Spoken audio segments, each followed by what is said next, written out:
Good afternoon, and I call this March May 5th budget review session to order. I'm going to ask our Clerk of Council, Sandra Davis, if she will do a roll call vote so we will know which councilors are here. Sandra? Thank you, Councilor Thomas.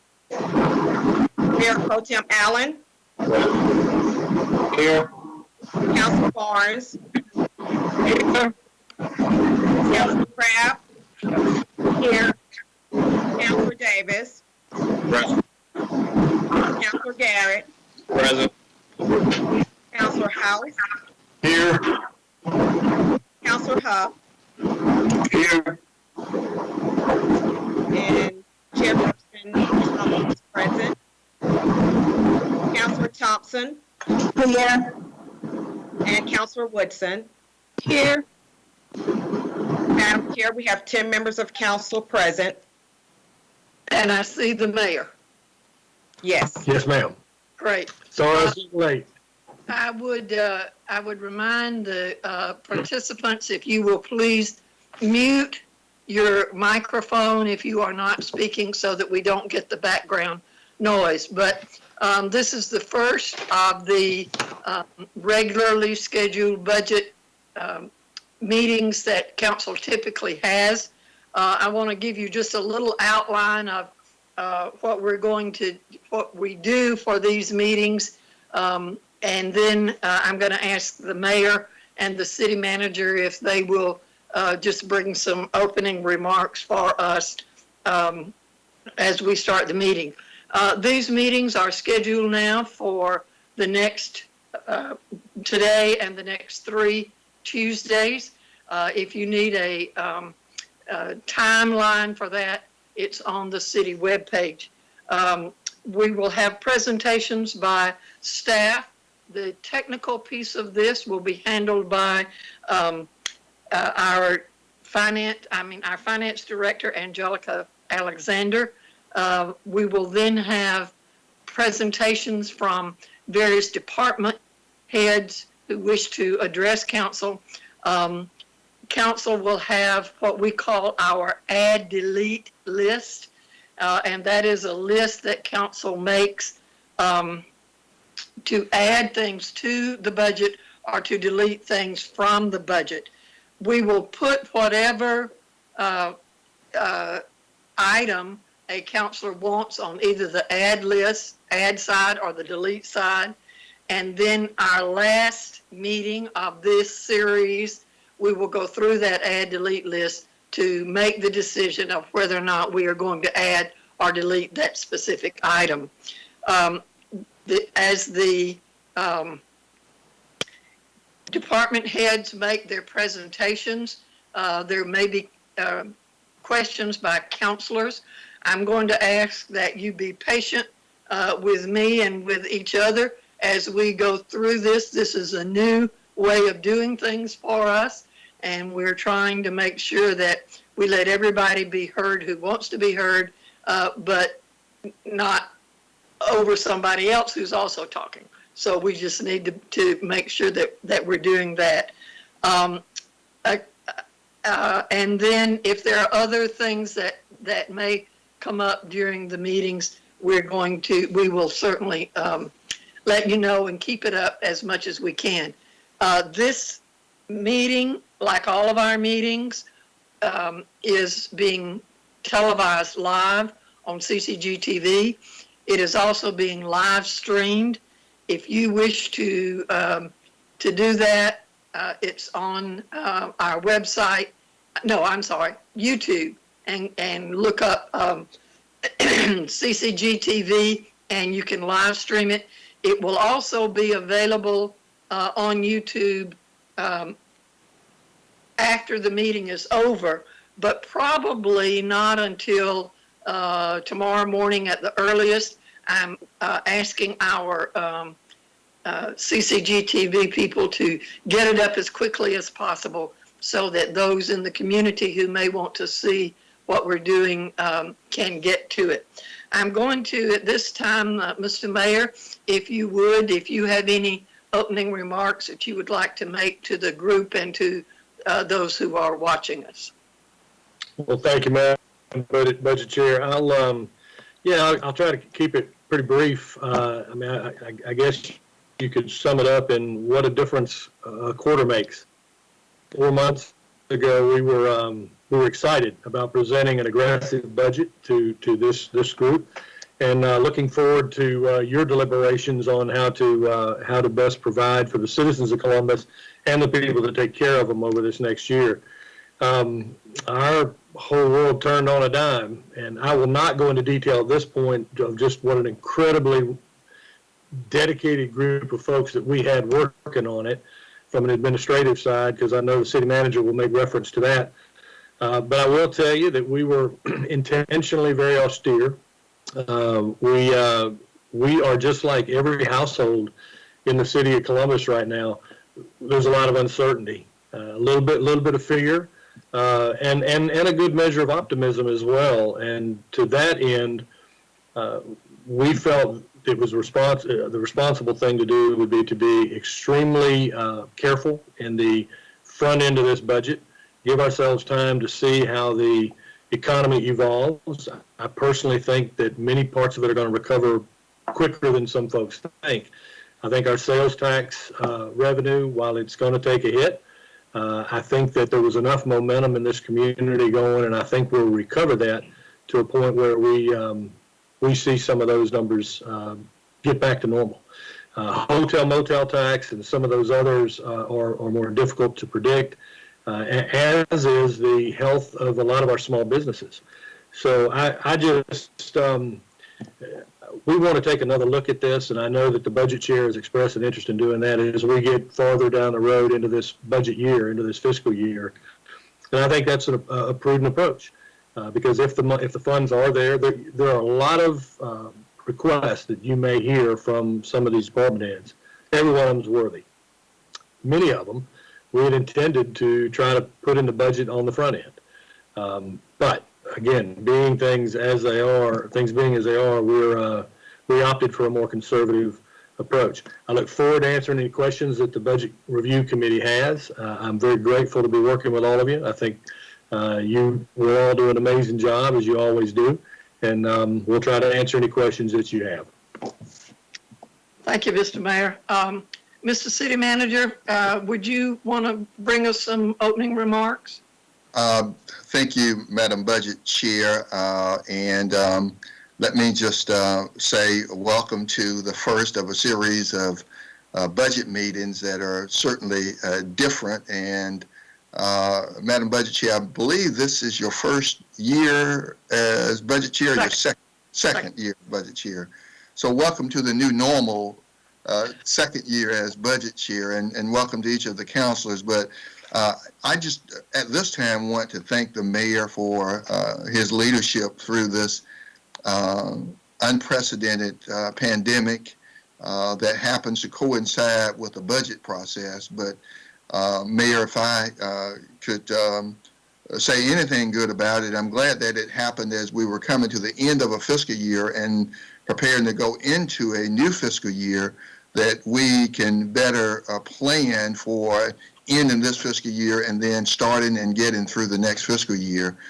Really want to thank, again, you, Mayor, and then I want to thank our Finance Director, Angelica Alexander, and her team, her staff. They have done a phenomenal job pulling all of this together. And, of course, the Deputy City Managers were there. And then I want to thank in advance the department heads and elected officials for their understanding and cooperation, because this is certainly going to be a different year.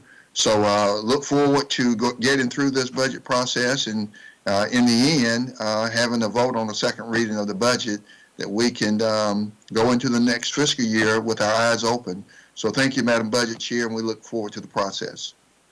Thank you, Mr. City Manager. And Ms. Alexander, when we get down to your portion of the program, would you please, not program, meeting, would you please be sure to give us the calendar for our meetings and when it will be ready for public meetings and those kinds of things? Just put that on your schedule. You probably already have it there.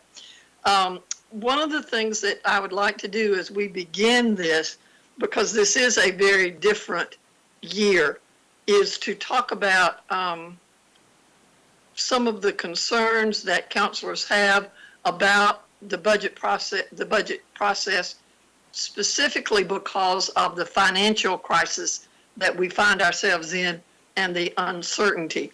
And I'd like for the counselors to talk about some of those concerns. I will raise one to begin with. We typically, after we have adopted the budget, do not revisit the budget as a budget until mid-year, which is January. And I think this year, given what we are looking at, I think I'd like to request, Mr. City Manager, that we schedule at least quarterly reviews instead of just the mid-year. Let's have some quarterly reviews. And we may have to do it more often than that if the situation intensifies. But at least, you know, quarterly until we can see how it's going and so forth. And so just that, I would like to do that. I don't know about other counselors, but just to make sure that we're on top of whatever's happening financially in the community and in the budget process. And at some point, Mr. City Manager, I would like for someone, and I don't know that it's you or it's possibly somebody, probably somebody on your staff, to talk to us about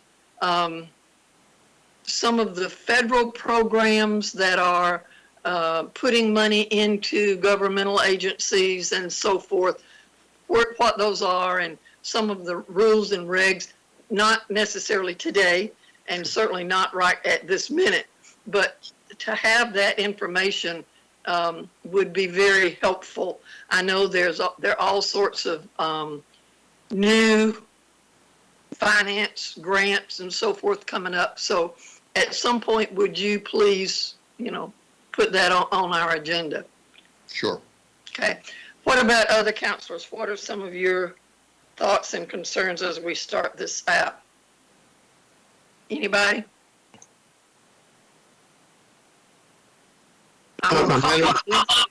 Madam Chairman, Councilor House, I guess a major concern that I have, and I know none of us know the real answer, but our budget this year is down 2%, but I've seen estimates much higher of concerns at the state level on how far down their revenues may be. And that makes me worry that being 2% down is not enough, but I don't know what is enough. So I'm just concerned about any increases in any of the city departments or agencies and how we handle a big downfall in revenue, if that is in case what's going on, and how soon we will know how big that deficit is or is not.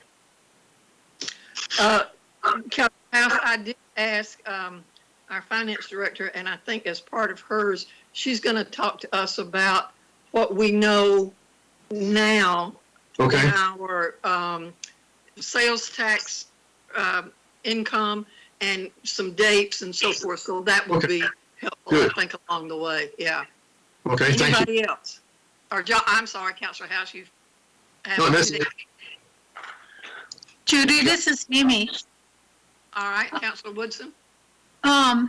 With the quarterly that you want to have the meetings, wouldn't that tell us a little bit where we are if the budget or the funding is going down or it's coming up a little bit? What John was saying, we would have a better indication doing this quarterly, or do you think monthly would be better? Well, that's up to council. I think at least quarterly, because that is absolutely my thought behind that is it recovering? Is it not recovering? How much is it moving? Which direction? And we can always change that, I think. If we need a monthly, and certainly as the finance director and the city manager deal with this, if they see that we need to, change it and bring something to us more often than that, that certainly would be something that I think we need to take a look at. And remember that even after we adopt the budget, the council, and is the city attorney on here? I don't see him. Oh, there he is. Okay. We're here.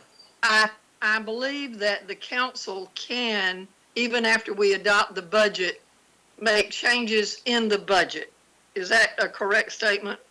Yeah, you can, but it has to be by formal ordinance.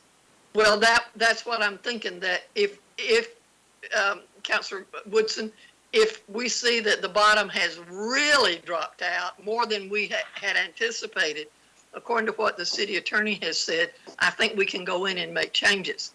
If it has risen, which we're all hoping that it will, we can go in and make changes. Is that right, Mr. City Attorney? Yes, it is. Of course, you'll have certain fixed costs, such as the salary and pension things. But other than that, yes, the budget can be amended easily at any time you want by ordinance. Okay. Councilor Woodson? Okay. You were good. Thank you. I just want to kind of try to help, John understand that we can probably look at it more often, or we can do some adjustments, because that was my understanding, that at any time we can amend it. Of course, it takes an ordinance, but we can do it at any time if needed. And Madam Chairman and Councilor Woodson, one of my major concerns in this is any department or agency that relies on sales tax in particular for, like OLOFs, for example, and how that affects public safety. I'm very interested and down the line potentially concerned on how those departments are going to react to a problem, if we have a problem, with the amount of revenue coming in. And that could affect everything from pay or positions, depending on how good or bad it is, or even the crime prevention program. And I know we don't know what we don't know right now, but those are the kind of things that just really concern me as we go forward. And so I appreciate whatever the finance director can tell us, and those at least quarterly updates as we learn better where we really are. Thank you. Thank you. Anybody else? Councilors? Madam Budget Chair, this is Glenn. Councilor Davis? Yes, and I share some of those same concerns that John was kind of highlighting, especially in trying to match up in what we see coming in from the state and the way that they're forecasting now, and then what we have. I'm having a hard time matching up our numbers with the state's numbers. When I look at our numbers, they look a lot more positive, a lot more optimistic than the state, which leads me to have a concern, because usually we're kind of lagging what happens at the state level. I've looked at a lot of just kind of in the beginning, just kind of digesting a lot of the numbers, and I'm a little concerned how we're forecasting. I know it says that we're being ultra conservative here, and it talks about a lot of, just reading through here, it talks about a lot of revenues that have been coming in from the past that, well, for lack of a better word, that we've been not really knowing that they were there. I mean, they're there now. I see a lot of increases in a lot of the budgets across the board. And I also see the sales tax as being, estimated around 34 million, which, those are putting a lot of question marks in my mind. I also see that, we ended last year with 75 days in the reserve. Now it's 72 days. And I'm just seeing a lot of questions that I have to really, when I'm trying to balance all this, are we just, what is our strategy? Are we just going to kind of do this as we go and see what happens, or are we really kind of getting out in front of this? Because here's my concern. I'm really concerned about making promises and commitments to departments who are trying to operate and provide services to the citizens and meet those needs, and at the same time having to go back in there and keep telling them cut when they get to a certain point. It's going to be really difficult if the revenue's not coming in. There's so many unknowns. Okay, that's number one. There's so many unknowns, and there's going to be a continuing impact as we go. One of that, for example, I imagine you're going to get a lot of appeals on properties. A lot of appeals are going to come through on properties, and I don't know how that's going to reflect. I don't know how the collection rate's going to reflect. We won't even know about that, I guess, until January, how that all plays out. But I would like to have a better understanding before we make these commitments to, whether it's to our employees. I would like to understand that strategy and how it matches up with some of these projections across the board with the state, and then where we're at, and then how we plan to move forward. I just, it's hard for me to add it up, Councilor Thomas, and I just want to make sure that we're not projecting something that at the end of the day, we didn't see this coming, and now we got hit, and now we got to make severe adjustments here, which is going to have a counterproductive effect, I think, on the operations of the city. So those are just kind of some of my concerns, and I'm sure as we go, we'll talk a little bit more about some of the more in-depth, detailed items within the budget. Thank you, Councilor Davis. Anybody else? One more thing. I believe, if I'm not mistaken, Councilor Thomas, when I look at the increase in the tax digest and some of those things, we got a lot of stuff that's out there that I don't know how it plays into the picture, but we've got a lot of these, for example, the tax allocation districts and all.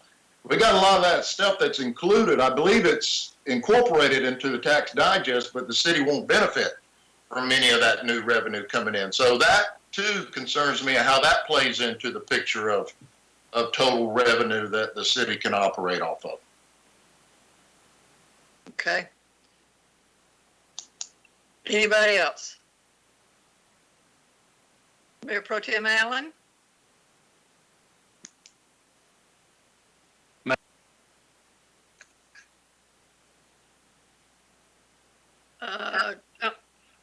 Mayor Pro Tem? I was on mute. Okay. Yeah. Do you wish to give us your thoughts this afternoon? Maybe not. Well, let me just say one thing real quick. When we talking about the add and delete list earlier, let's remember, if we add something to the list, we need to be thinking about how we're going to fund that. So we need to be looking at or thinking about where the funds will come from. So in other words, if we cut something, you can utilize those funds if you have the votes to do so. But just be thinking of, instead of thinking about how to add something, we need to be also thinking about how we will fund that. So just wanted to put that in there for us to be thinking about. Thank you. Okay. Councilor Huff?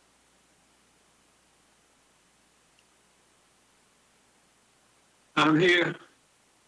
I'm sorry. I was standing up stretching. You have any words of wisdom for us today?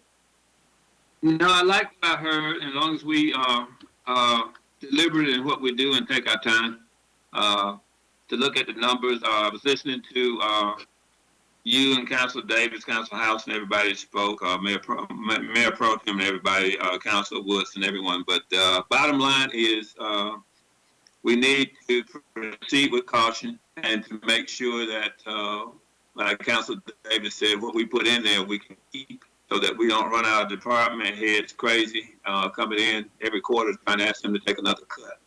So if we take our time and do what we need to do, I think we'll get through this.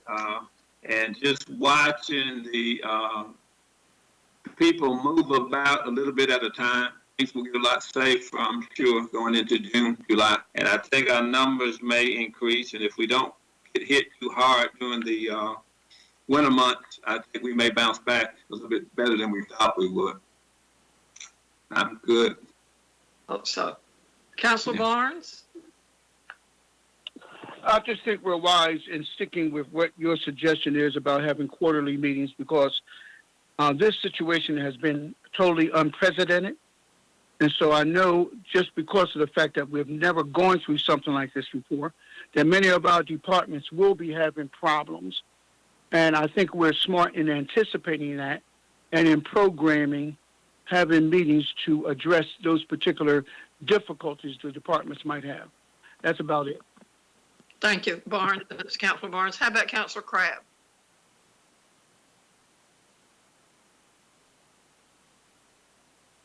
Thank you, Madam Chair. I just want to reiterate that we're not coming into this budget review out of fear. And what we're saying so far, it's not out of fear. We are being prudent. We're being cautious.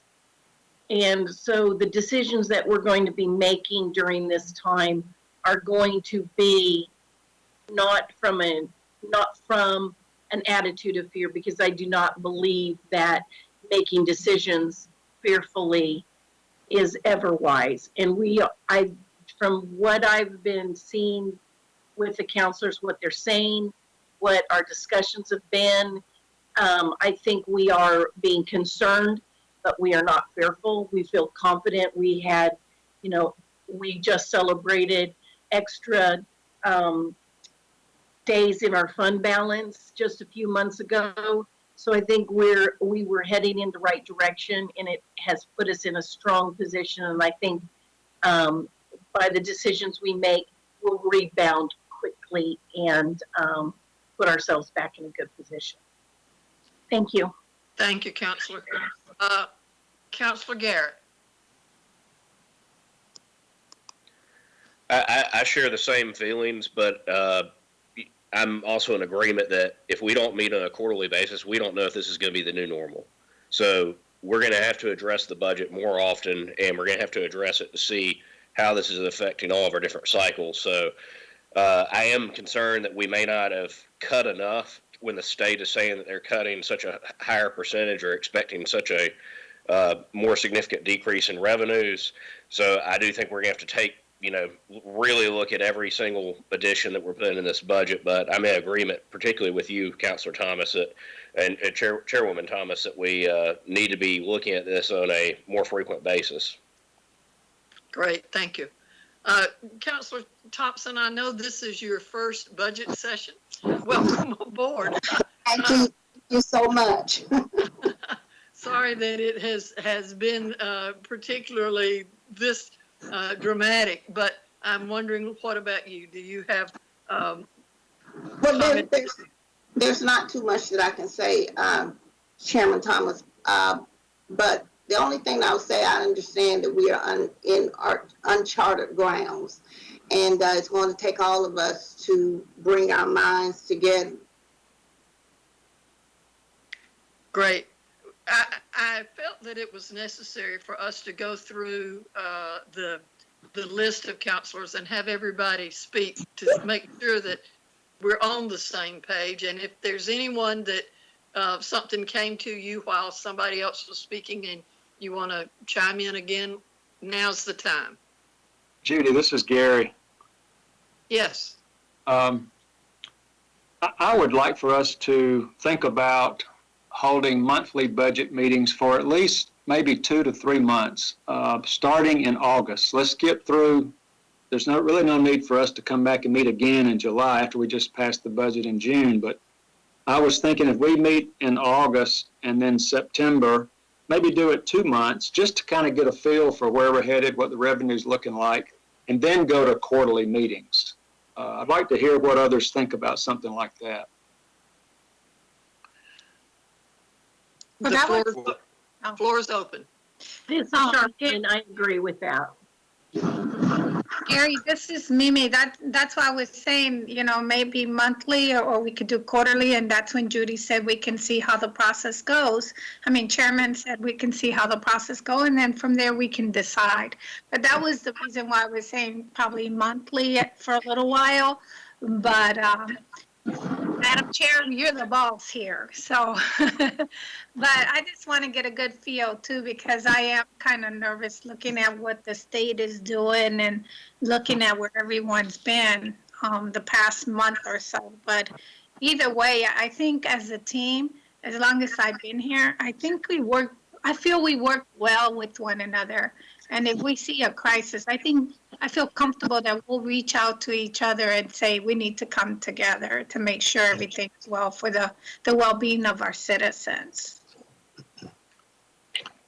Councilor Thomas, if I may, we do already, I know we already get like a monthly kind of a snapshot of departments and all. We do that already. I'm not sure. I think I understand the question about just trying to be prudent and stay ahead of trying to understand the impact, especially the impact to our revenue and our operations. I would like to hear, my concern there would be giving enough time.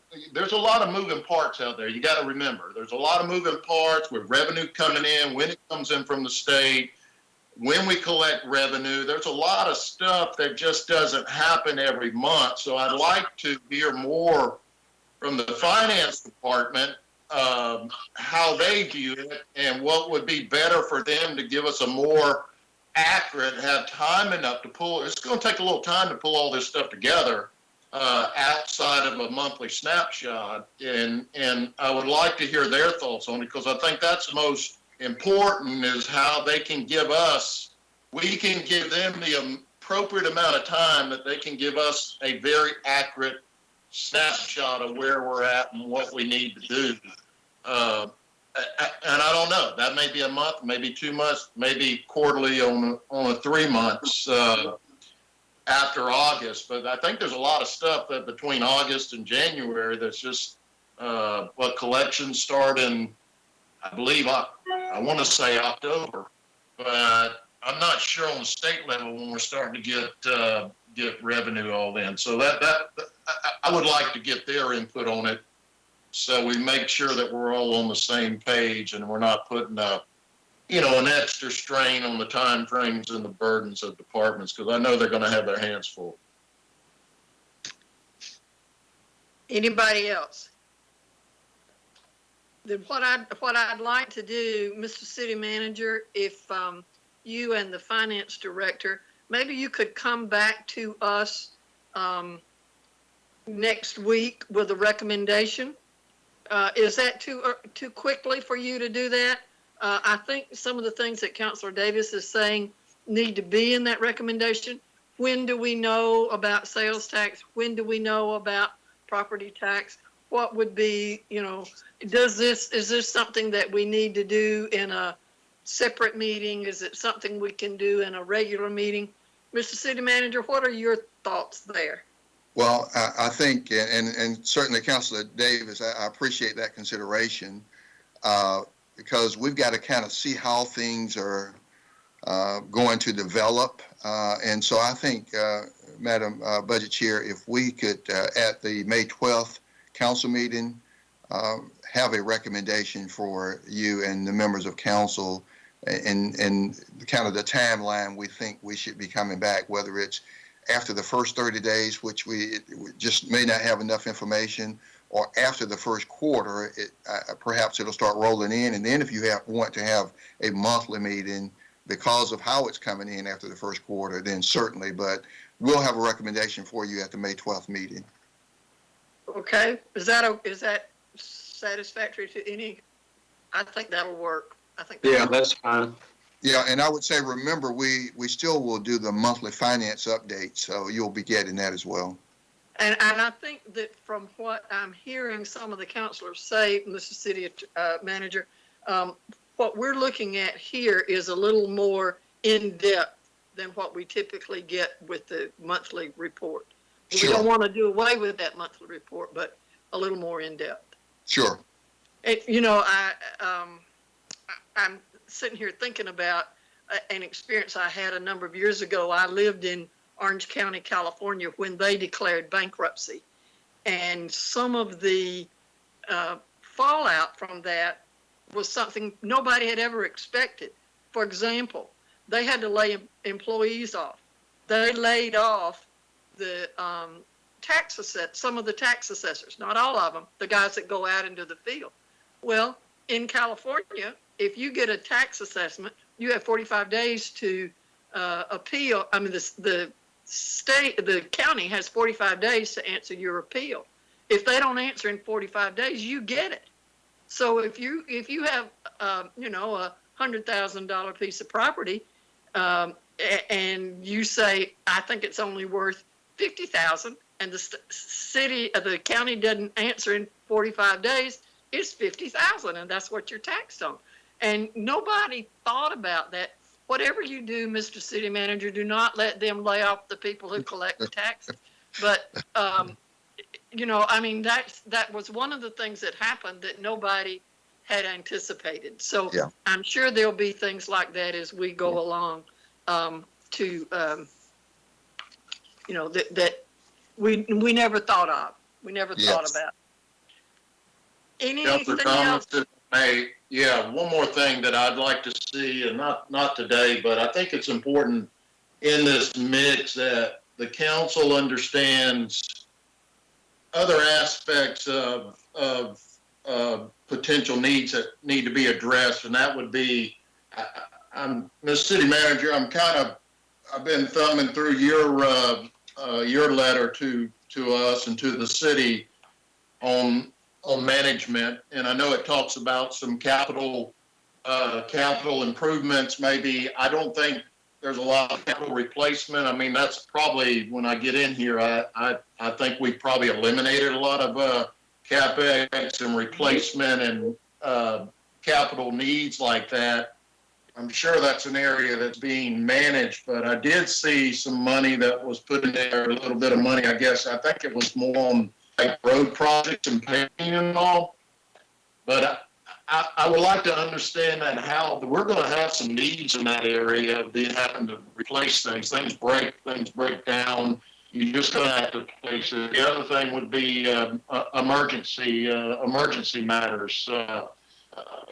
Depending on what it may be, how we're going to accommodate that, whether it's catastrophic or whether it's, for example, the one year we had, what was it, $1 million that we had emergency request for the jail. Imagine with the government center and all, you never know. But I would like to know how we plan to address some of these potential unseen big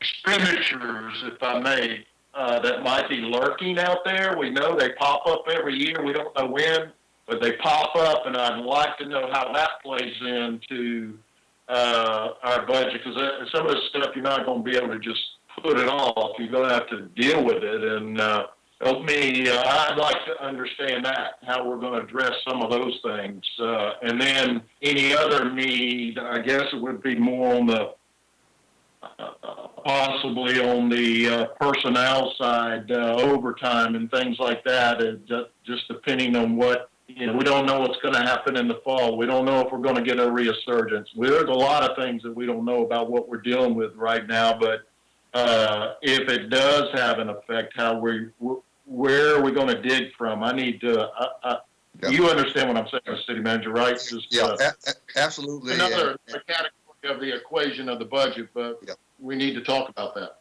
Yeah, absolutely. And we've had discussion about that. In fact, Finance Director Angelica Alexander has specifically addressed that subject. So we'll talk about that later. Thank you. Anybody else? Well, I hope from the tone and the content of these remarks that everybody understands that I think councilors have two goals. One is to take care of our city and its citizens, and the other is to take care of our employees. And my idea may be different than your idea, but they're all worthwhile and they're all worth exploring. And I think that's one of the things that the finance director and I had a conversation just yesterday, and we talked about we need to have plastered across this this TV show the words flexibility. We've got to be flexible to do what needs to be done.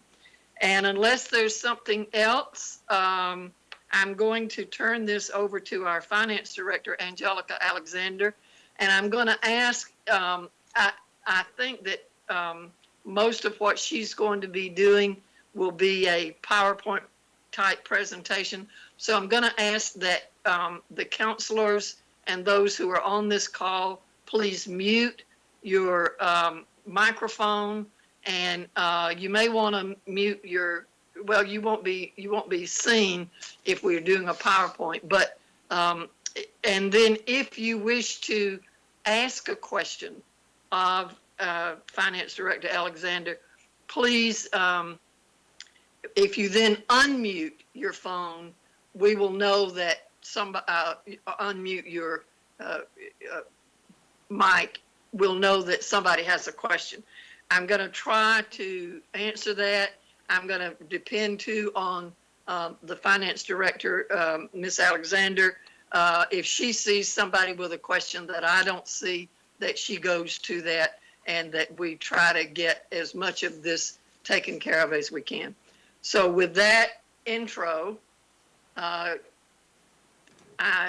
give you our finance director, Angelica Alexander. Ms. Alexander, you're on. All right, thank you, Madam Budget Chair. Before I get started, I just wanted to see if there were any additional comments from the mayor or the city manager at this time concerning some of the things that were mentioned. No, ma'am, none from me. Okay. Well, thank you, Madam Finance Director. I just want to say again, thank you to the mayor and council and to the budget chair. And we've heard all that you've said, and I've taken notes as you were talking. And I heard from the budget chair that all of the council members and mayor have the same thing in common, and that's to take care of citizens and employees. And then I do like the comment that Councilor House made, which is so true. It sounds cliche-ish, but we don't know what we don't know. And that's a fact. But I can tell you, and I made some notes here, hopefully I can read my own handwriting, but there's good news and there's bad news as we deal with what we are about to, or what we're dealing with.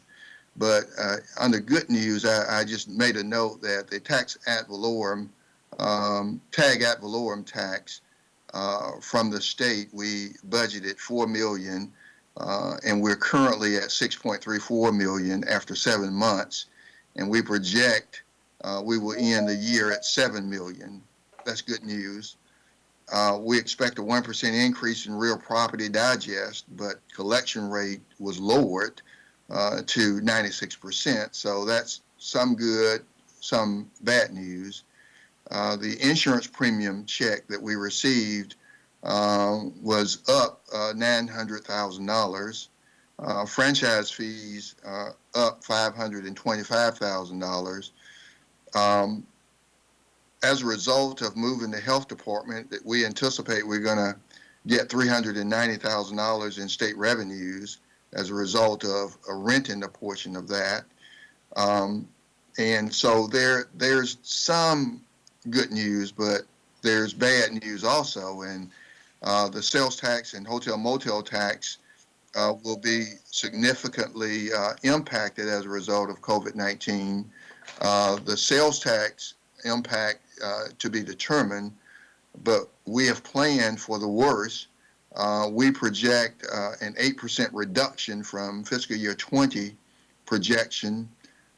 We projected 37.6 million in FY20. Mr. City Manager, say that again. How much? How much we projecting? We project an 8% reduction from our FY20 projection. And our FY20 projection is 37.6 million. So we expect to collect, as we deal with COVID-19 and go into this new fiscal year, we projected 34.8 million. So you can see that's bad news. And then when we look at hotel motel tax impact, which yet to be determined, however, we project a 50% reduction in fiscal year 20 with a 63% rebound in fiscal year 21. This means we would go from a projected 5.3 million in fiscal year 20 to 3.6 million in fiscal year 21. And I heard Councilor House talking about those who rely on sales tax, and he was mentioning other local option sales tax, but we have those agencies out there. The Civic Center gets 2%, the Trade Center 1% of the hotel motel tax, River Center 1%, and Convention Visitors Bureau 4%. And then they pass on money to the arts. And so if we go from a projected 5.3 million to 3.6 million, those agencies are going to take a hit. And that's bad news.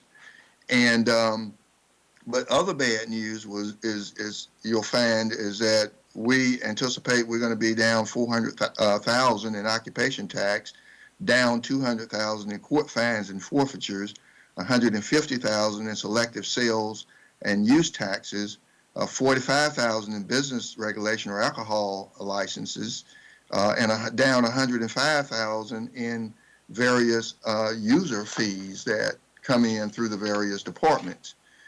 And then other bad news, and I'll wrap this up, is that I sent out a story from the Atlanta Journal-Constitution where Governor Brian Kemp directed state agencies to plan for a 14% budget cut for fiscal year 21. And he has indicated that no agencies or areas of state government, that includes the education and you name it, but no agencies are exempt from submitting a budget reduction plan. And so that's bad news because it's going to trickle down to us. And then I've been sending staff these articles that I read in AJC and other newspapers across the state where cities and counties in Georgia, they're sharing their bad news through the media. With sales tax revenues dropping, Peachtree City will lay off part-time employees. Cobb County city leaders are tightening budgets, freezing new hires, delaying pay raises, and bracing themselves for major revenue losses. These are all news stories. Smyrna, they estimated 1.8 million in revenue losses for fiscal year 21, representing about a 20% loss across most income streams, including property and alcohol taxes, business licensing, and fees for activities, programs, and recreation resources. They will lose $330,000 in hotel motel taxes and will use reserves to balance their budget. And so we hear these stories. I've read them from Marietta, Ackworth, Austell, Kennesaw, Powder Springs, Macon, Savannah, and other cities across Georgia. All have similar stories. And so we are no different in Columbus, as you know, and we must prepare for difficult days ahead of us. We've tried to prepare for the worst and hope for the best. And this has been communicated to department heads and elected officials. So I say all of this in hopes that as they unmute and talk to you, that department heads and elected officials will keep in mind that we are going to have difficult times just like the others have shared theirs. And so as they come to the mic today and in the coming weeks, I hope that they'll remember this. And then I pulled a note from Dr. Jeffrey Dorfman. I went to a meeting back a year or so ago. He's an economist for Governor Kemp. But he was talking about the economic outlook for Georgia and local governments, and especially during recession. And the note that I took in this little book that I had my notes in is I pulled it out today. now is not time to say we have this extra revenue, let's start a new program. Be conservative, he said, in budgeting. Dr. Jeffrey Dorfman said, make sure you have money in the bank. Don't assume your reserves will continue to grow in the coming year. Do more one-time things and less ongoing programs. And he says, if you have a pension plan, you know, if you have a recession, the stock market will not keep going up. So if your pension fund is underfunded, it will not get better. I wrote that advice down for him, and I thought I'd share it today as we prepare to go into this budget session. Madam Budget Chair and Finance Director, I just wanted to make those few comments. Madam Budget Chair, I have a question for the City Manager.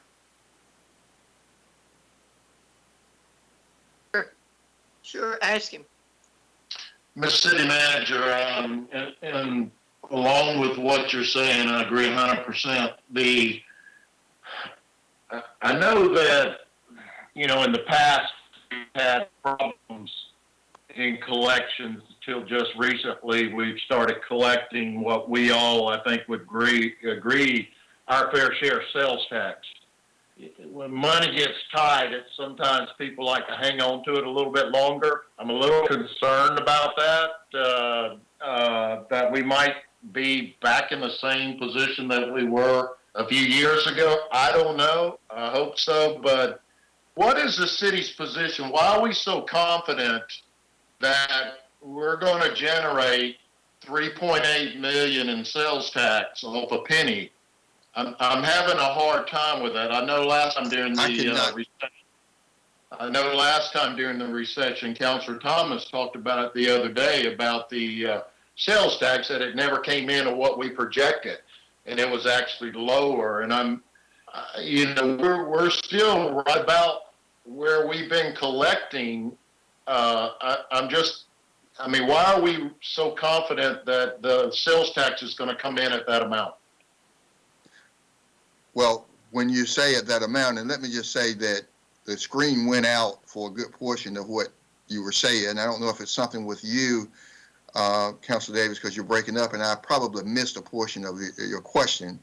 But as you know, we are we've always been conservative in our budgeting. And when we look at sales tax today for March collection, sales tax came in for March down 4%. But when we look at our sales tax collection from start of fiscal year to date, as March collection came in, we're still up 4% over that same time period. And so we have lost in that amounts to about $140,000.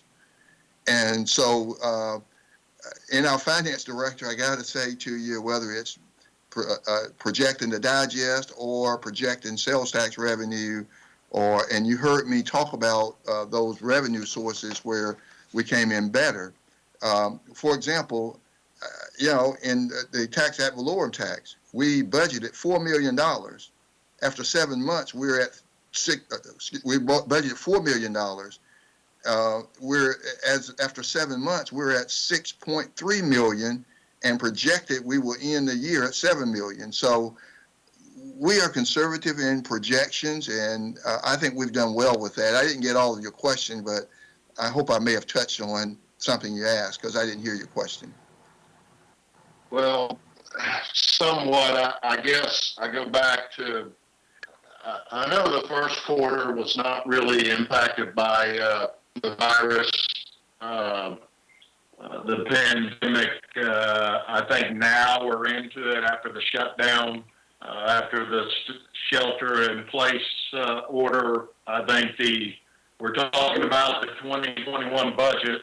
I know the third and fourth quarter is what we're really talking about. If you look from a national economy standpoint, my question was, why are we so confident that we're going to generate 34.8 with a penny the splots with the old, or not splots, but the old loss and the loss, that we're going to generate that kind of revenue under sales tax, and we know it's going to be impacted. Okay, well, let me just say this. At the end of the last fiscal year, we collected 36.5. We were slated to collect 37.6. Remember, I told you that we've budgeted 34.8. So we went back and we looked at the recession collections back in 2008. We looked at 2010. In 2010, we collected like 10.4 million, excuse me, 38.4 million. And so instead of the 37, we collected our record, and the trend was 36.5. We projected 37.6, and we were on target to get it, or we are on target to get it. We've gone way back to the 2010 level or 2009 level at 34.8 million. That's what's in the current budget that you have. And we feel good about 34.8 million based on a projected 8% decline in sales tax. It's projected 8% decline. So that's why we're comfortable with it.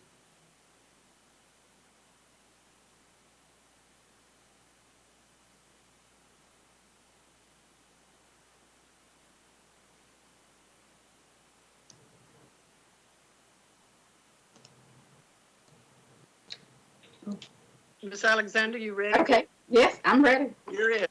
All right. Okay. So, Madam Chair, you mentioned about the schedule. I want to make sure that I touch on that. Excuse me, Ms. Alexander, before you go on, would you just give us a little idea about what your agenda is from here on in today's meeting? What can we expect? You're going to go over the budget book. Tell us what. Yes, ma'am. Look forward to. Yes, ma'am. So there are 4 presentations on deck for today. The first one being the budget overview, in which I'll give myself, and I'll try to move through that as quickly as possible because immediately following that is a healthcare update from our benefits consultants, NFP.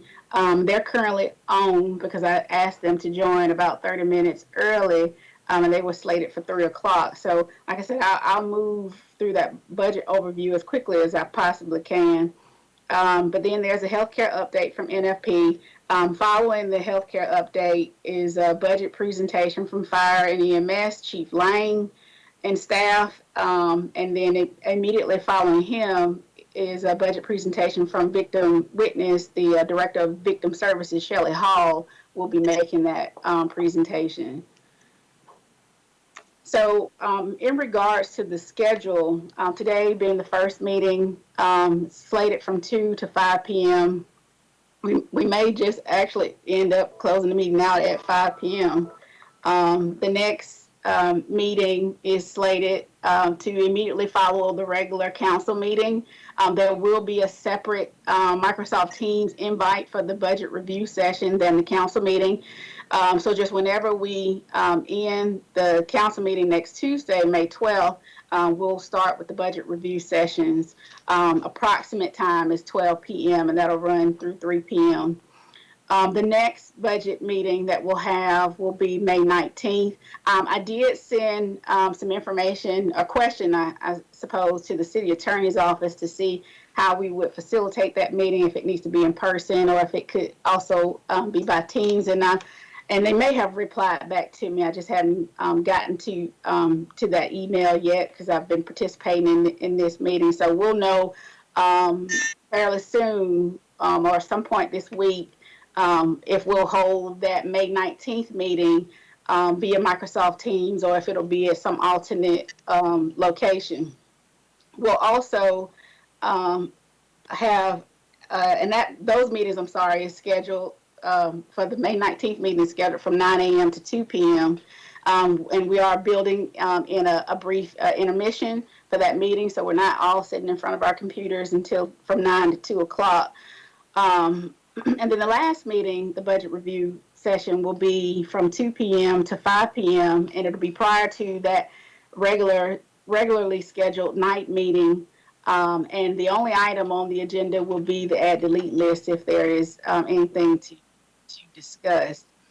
In regards to the add delete list, Madam Budget Chair, I do have 2 items that I do need to add to that list as staff adjustments. There were 2 budget neutral reclassifications that were inadvertently omitted.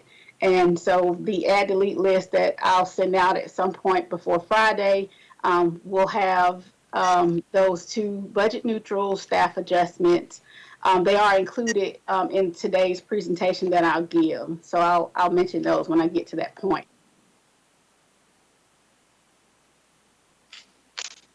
All right, so Jeremy, if you could cue up the presentation, please.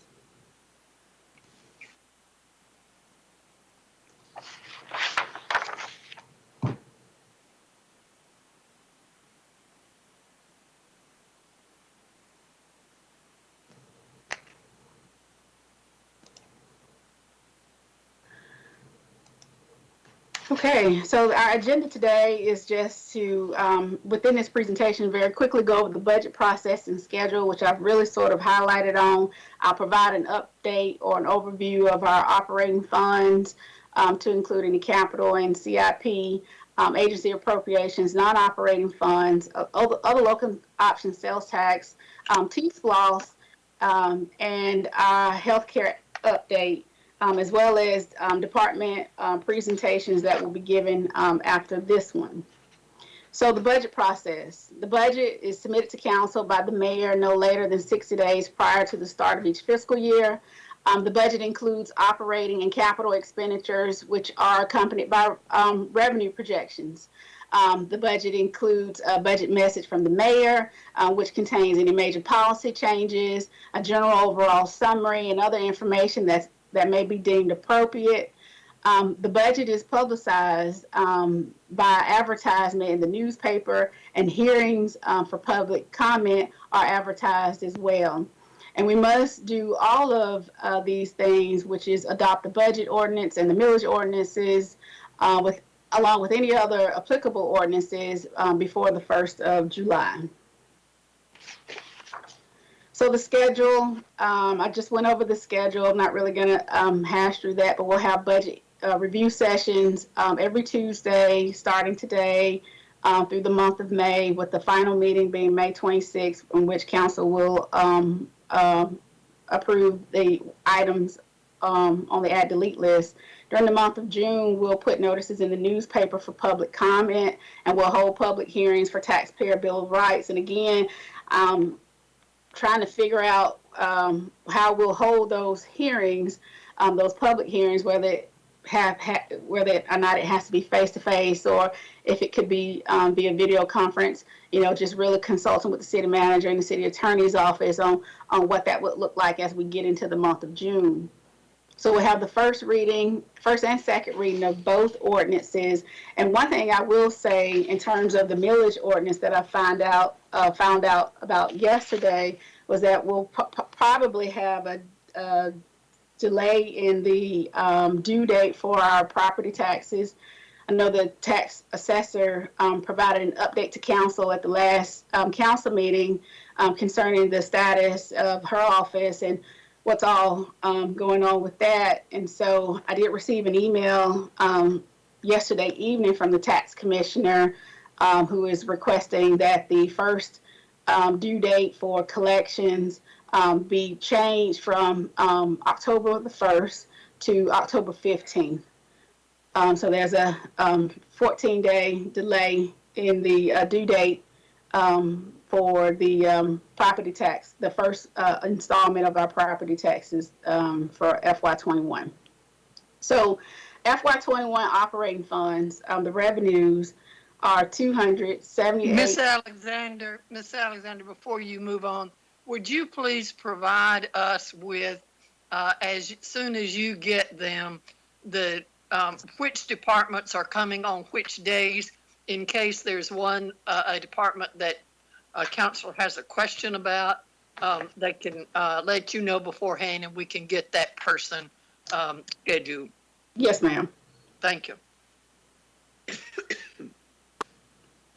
So revenues for our FY21 operating budget is $278,933,850, with expenditures rounding out at $280,461,642, which requires a use of fund balance of $1.5 million.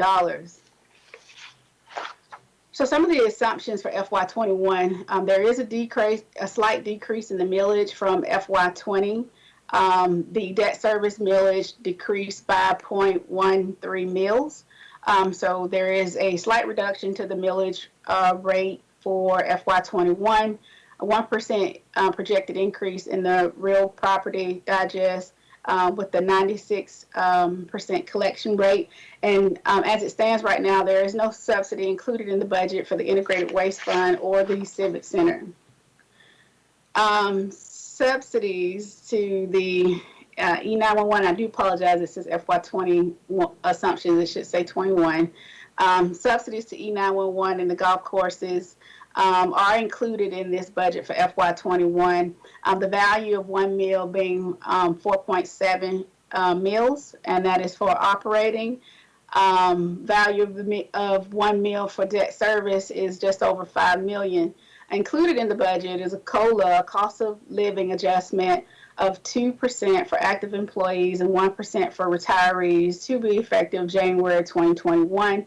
As the mayor mentioned during the budget presentation last Tuesday, these are obviously included in the budget so that we can, look out for our employees. But if it comes to where we're not able to do that, obviously that's something that being that it's put off until January 2021, we'll just have to take a look at it at that time. Health insurance, we're continuing the contribution strategy of 70-30 for active employees, and the rates remain unchanged for yet another year. I believe this is the 4th year in a row where we have no increase to our health insurance premiums if you participate in the wellness program. So employees are really taking advantage of that. In terms of the millage rate, the millage rate that's still subject to the 9 mil cap in Urban Service District 1, there are no changes in the millage except for the debt service millage, which has decreased by 0.13 mils. It was 0.47 mils for FY20. It'll go down to 0.34 mils for FY21. So our recommended operating budget, as you can see, the general fund represents over 55% of the overall operating budget.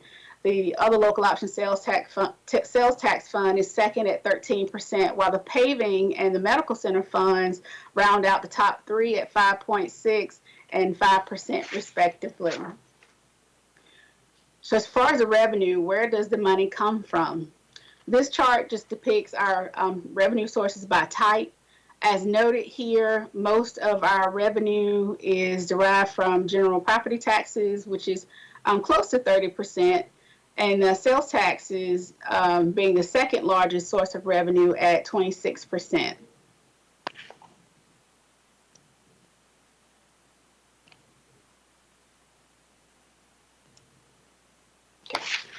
So where does the money go? This chart just shows expenditures by function.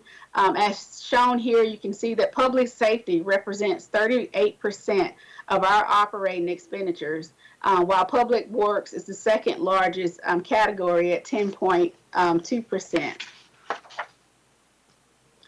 This chart just shows the operating budget by type.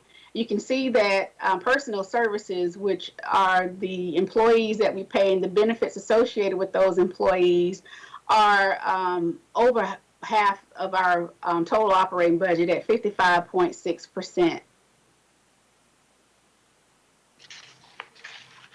So the general fund is balanced at $155,455,189. With no use of fund balance from the general fund. The general fund accounts for normal day-to-day activities such as police, fire, public works, parks and recreation, and the courts. And it is primarily funded from sales taxes, property taxes, and franchising fees. In regards to the personnel changes in the general fund, the only items included in the mayor's proposed budget are budget neutral items. The first being for the city manager's office, the television station manager, reclassification from a G19H to a G23C. And I'll just make mention that all of these personnel changes were reviewed by our classification and compensation consultant, Columbus State University, and it agrees with their recommendations.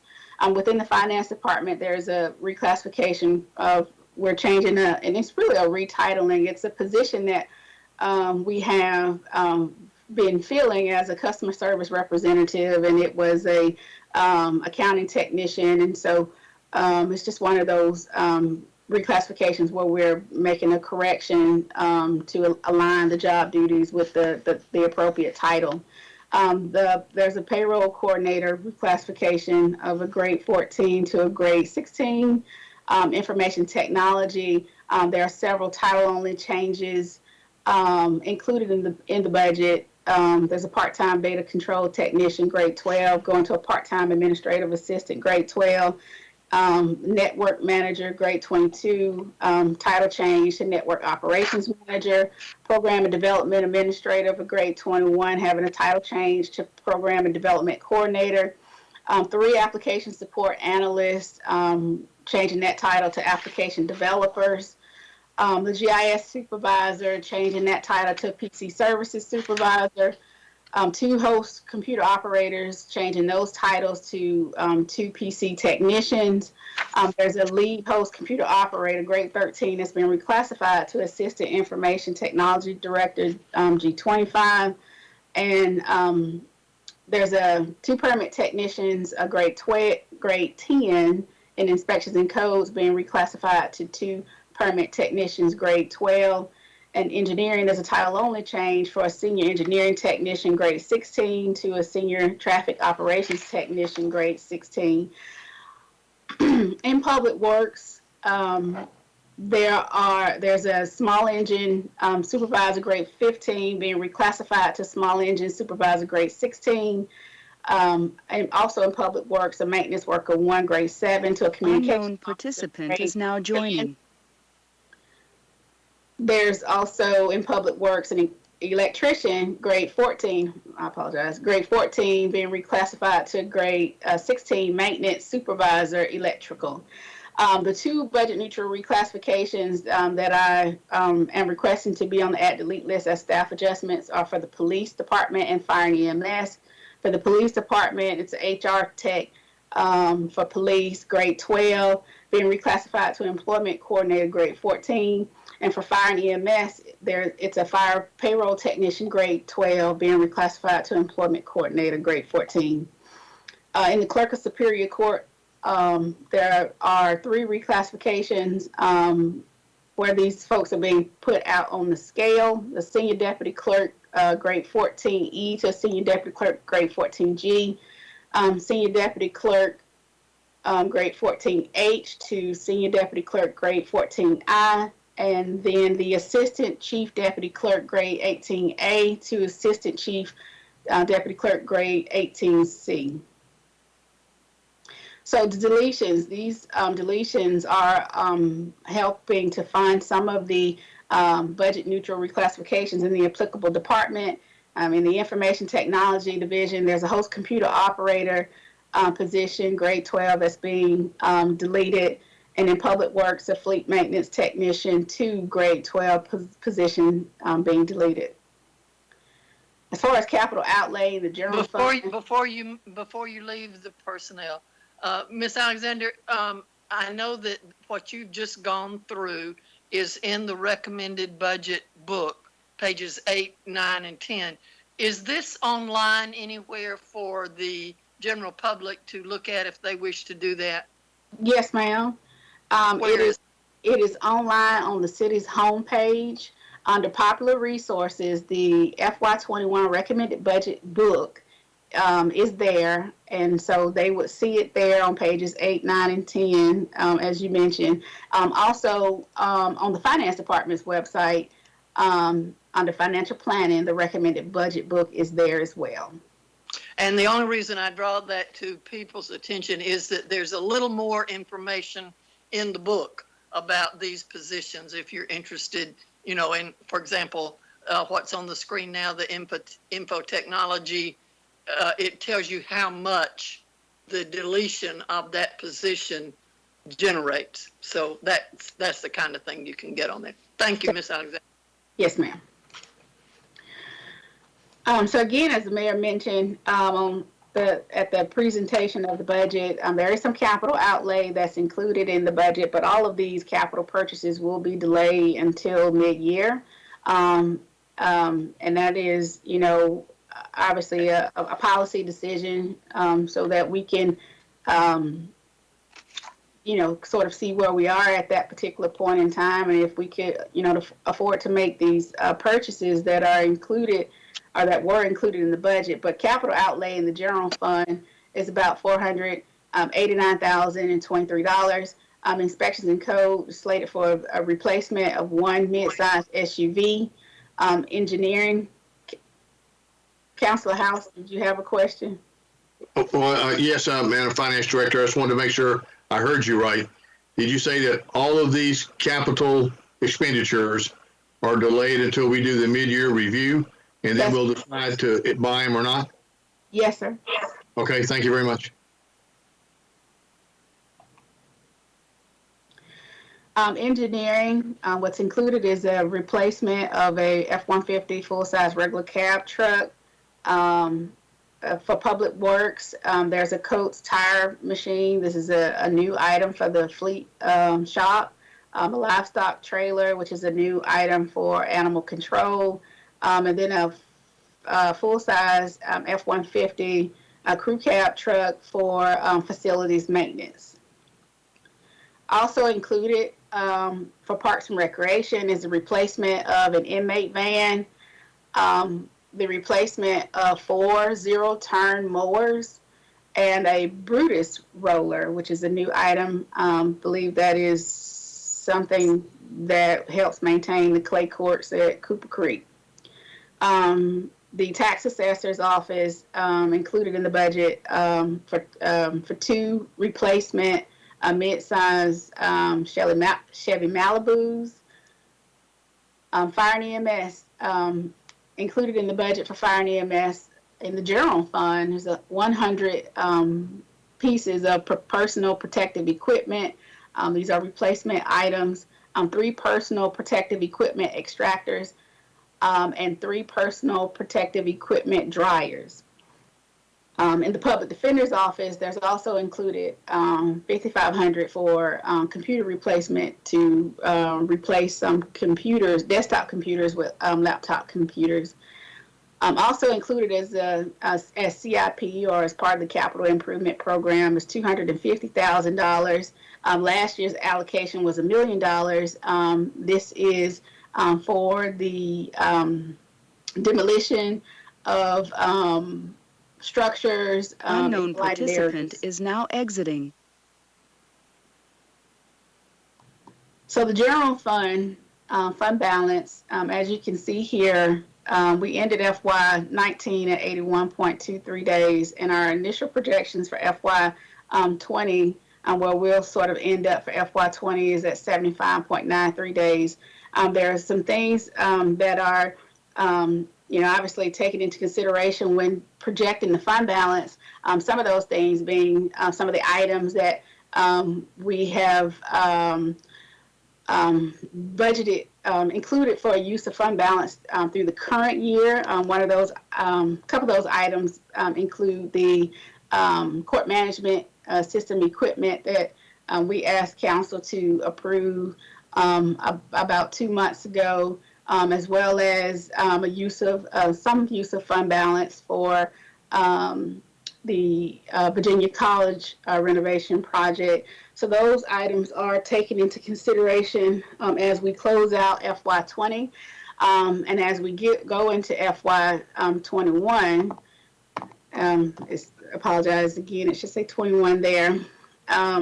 There's a difference in the reserve days that it takes to operate as we, sort of initiate these new long-term leases and that sort of thing. We have to take that into consideration in terms of, any operational increases that we have when we are calculating the value of daily operations for the general fund. So in the stormwater fund, revenues are budgeted at $5,617,620. Expenditures are balanced at that same amount. There is no use of fund balance for the stormwater fund. The millage rate remains the same at 1.24 mills in Urban Service District 1 and 0.20 mills in Urban Service District 2. And the stormwater fund accounts for activities restricted for stormwater and drainage, and it is primarily funded by property taxes.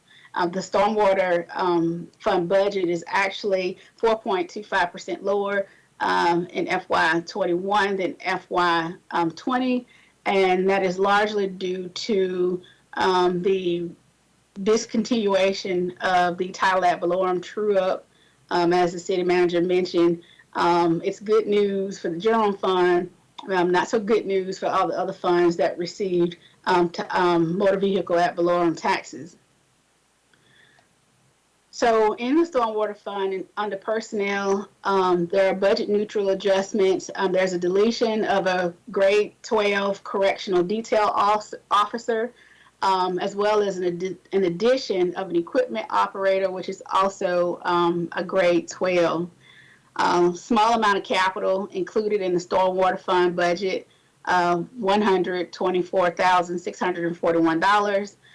For engineering, this budget is shared by engineering and public works. The capital outlay for engineering is for a laptop with a docking station. It's a replacement at $2,109.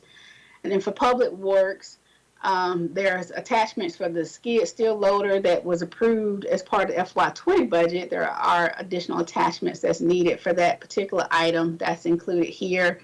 The gator with the herbicide spray attachment, that is included at $36,000. 10 tablets are included. The flatbed dump truck with the 12-foot body is included, as well as a dual axle utility trailer at $6,000 and a dual axle equipment trailer at $12,000. CIP included in the stormwater fund is $1,398,661. And I do believe as we, next week, when the Deputy City Manager Hodge presents the transportation projects, there'll be some more discussion surrounding the stormwater fund, CIP. The paving fund is balanced at $15,772,479, with expenditures being the same. There's no use of fund balance here. The paving fund accounts for maintenance improvements to roads and bridges, and it is also primarily funded by property taxes. The millage remains the same at 3.44 in Urban Service District 1 and 0.55 mills in Urban Service District number 2. Personnel, there are no personnel adjustments in the paving fund.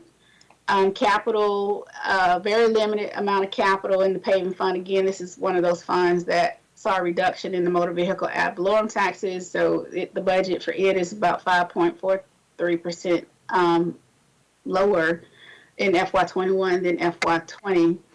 But capital outlay here is all for public works. There are 2 trailer-mounted extenuators, $40,000, a flatbed dump truck with a 12-foot body for $45,532, and 11 zero-turn mowers, which are replacements, at $88,275. CIP from the paving fund is $1,334,380. The medical center fund, 3 meals are projected at $13,400,000. Madam Budget Chair, I got a question. Go ahead. Madam Finance Director, I wanted to stop you there. I've been kind of patiently waiting on that matter with the paving fund. How much are we actually earmarking for paving?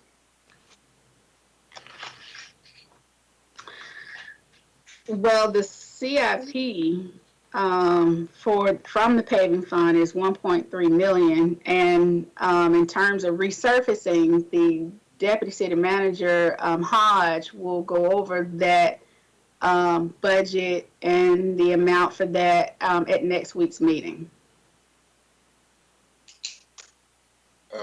Okay, we don't. All right, we don't have that number. I mean, we don't have that number available. I mean, we got to know how much we're using, right? What the budget is. You just told us the CIP. The CIP was for something totally different. What about and the fund is down. It's down. So what are we budgeting for paving? The CIP, we utilize the CIP for road resurfacing and road projects. Yeah, but Ms. didn't you just Remind us what CIP is. It's capital improvement program or projects. Okay. Did you say that was already earmarked?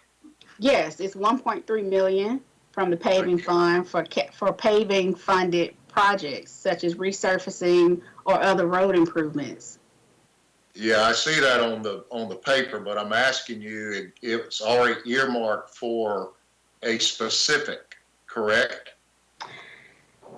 If it's earmarked for a specific project, the Deputy City Manager Hodge will go over that when she does the transportation project update next Tuesday.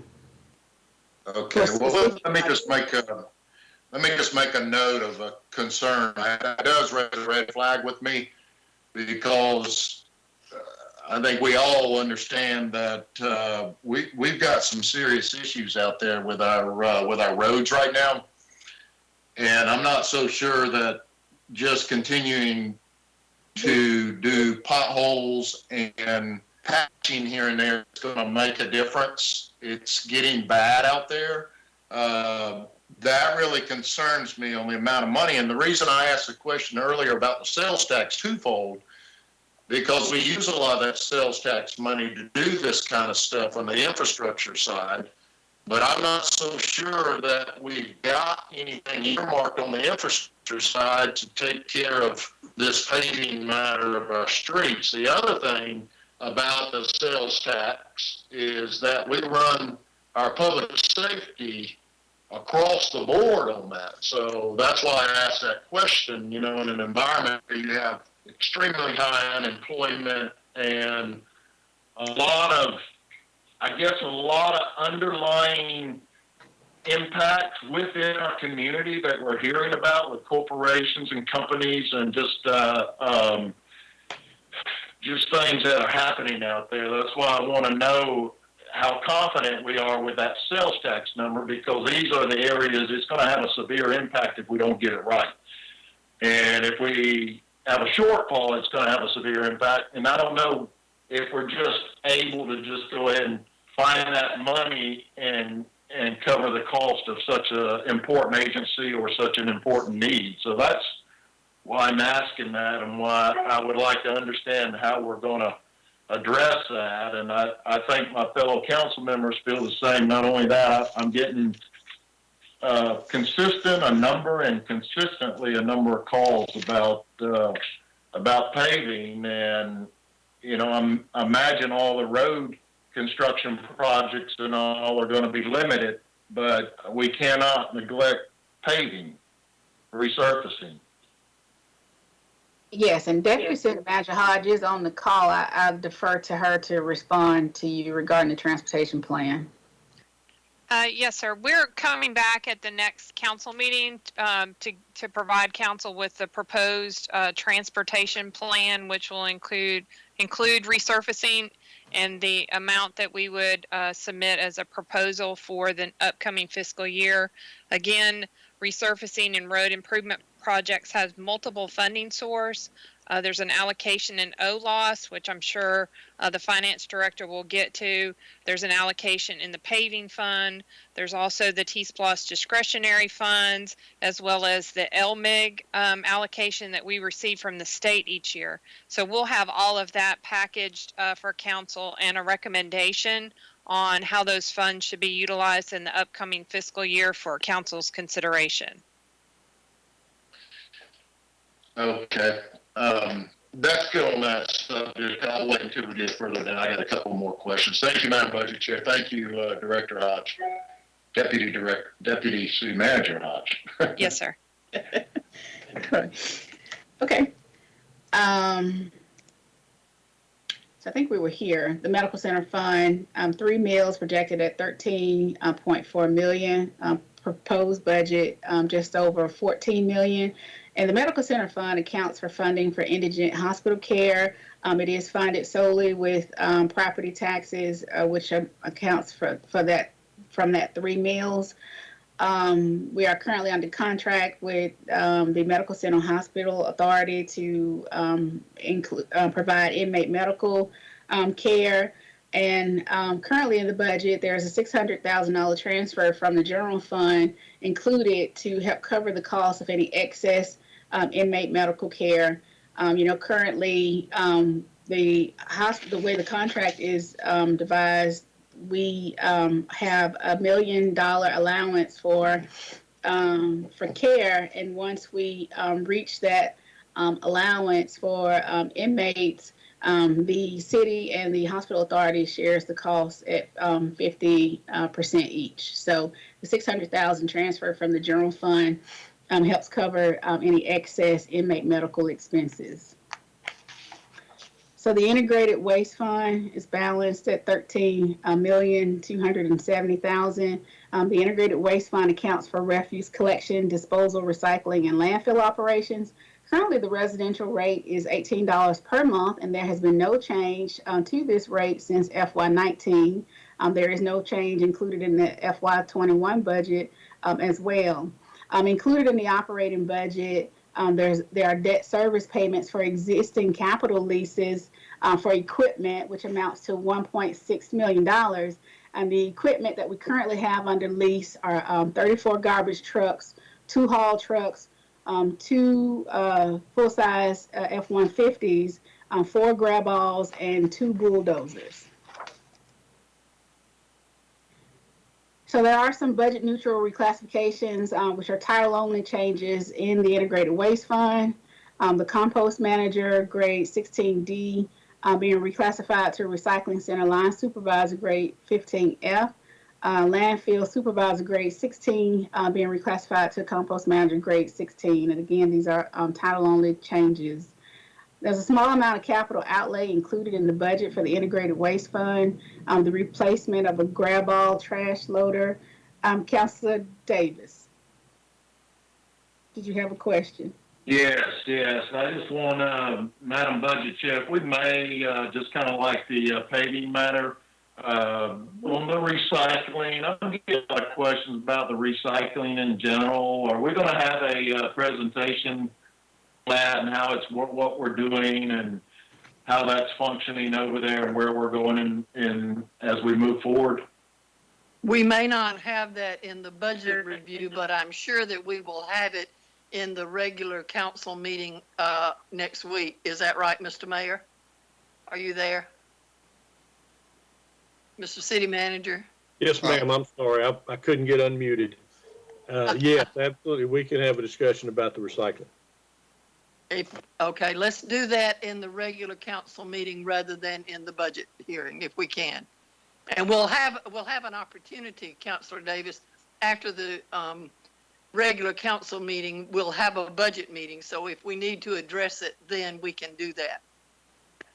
Yeah, and if you may, just, right, in that discussion, can we also understand the impact that we're having? Because we used to bring in revenue through recycling, and I imagine we're not right now, but it's my understanding that the operation is shut down. I'd like to understand that a little bit too. Okay, Mr. Mayor will take care of that for you. Yes, ma'am. Thank you. Ms. Alexander? All right. So there's a full-size F-150, a forklift replacement, replacement of an inmate van, and then a trailer for glass. That's included in the capital outlay for the Integrated Waste Fund. The E911 fund is balanced at just over $4 million. The E911 fund accounts for telephone subscriber surcharges and collection for emergency dispatch. And this is primarily funded through the $1.50 surcharge that is applied to every landline, every wireless phone, as well as any prepaid phones. The state took over collection of this surcharge, this fee, as of January 1, 2019. And revenues for the E911 fund have been on an upward trend, which required a reduced amount of subsidy from the public safety OLAWs. This year, the subsidy from the public safety OLAWs, if we need it, is only $600,627, whereas last year it was $939,000. The Economic Development Fund, the budget for it is $2,258,867. The Economic Development Fund accounts for 0.50 mills, and it's used for attracting quality companies, broadening the tax base, job creation, and retention. The Development Authority's allocation, which is 0.25 mills, is just over $1.1 million.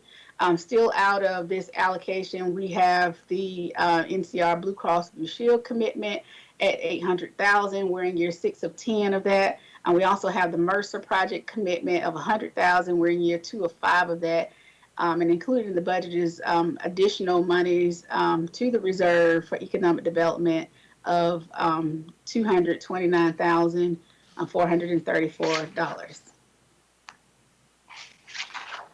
The debt service fund, this fund accounts for an accumulation of and disbursement of principal and interest payments. The budget for it is $12.1 million. The millage rate for this fund slightly decreased to 0.34 mills. It was previously 0.47 mills, so everyone should see a small reduction in the property tax bills due to the decrease in the millage here. Metra fund is balanced at $10.89 million. The Metra fund accounts for operations of our public transportation system. It is funded from property taxes, federal and state grants, as well as user surcharges and service charges and T-SPLOST. So there are some budget neutral adjustments from the T-SPLOST funded positions within the Metra fund. There are 4 bus operator positions being deleted, a new chief safety officer G20 position being added, 2 transit specialist G10 positions being added to the budget, as well as the reclassification of 1 full-time bus operator G12 to 2 part-time administrative assistants G12. Again, these are all budget neutral changes. Capital outlay approved for Metra, well, included in the budget is $2.3 million, with about $1.8 million being funded through the FTA grants, where the city shares the cost of expenditures at an 80-20 split. And then 450,000 of T-SPLOS capital is included as well. The Trade Center Fund is balanced at $3,018,339, with expenditures being the same as revenues for no use of fund balance here. The Trade Center accounts for the operations of that particular facility. It's primarily funded from event proceeds, beer tax revenue of $646,000, which is lower than what it was for FY20, as well as hotel motel taxes, which is significantly lower than what it was in FY20.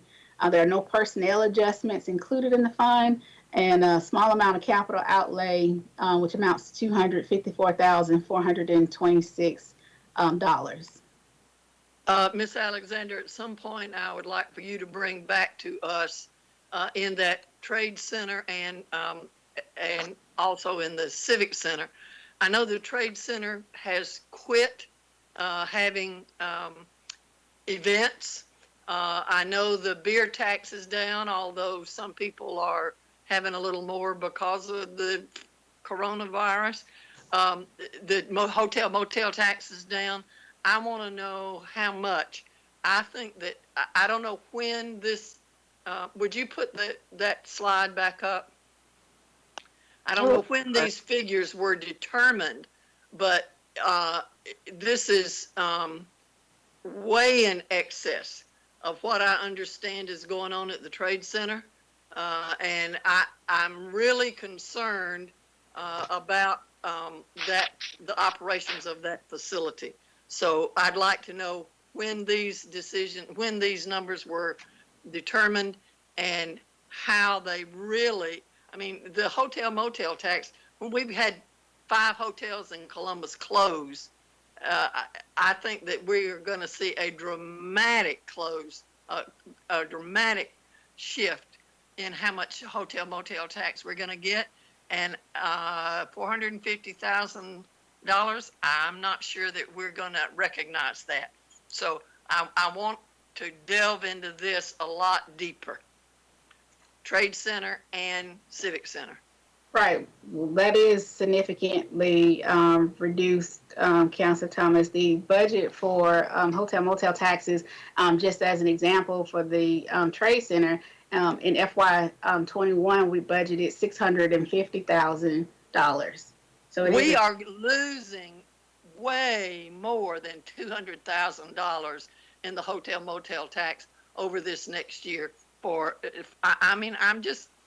I just think it's when were these numbers calculated? Well, we are on a bit of a lag in terms of the reporting for all of our taxes, all of our excise taxes, to include hotel motel. So the March numbers,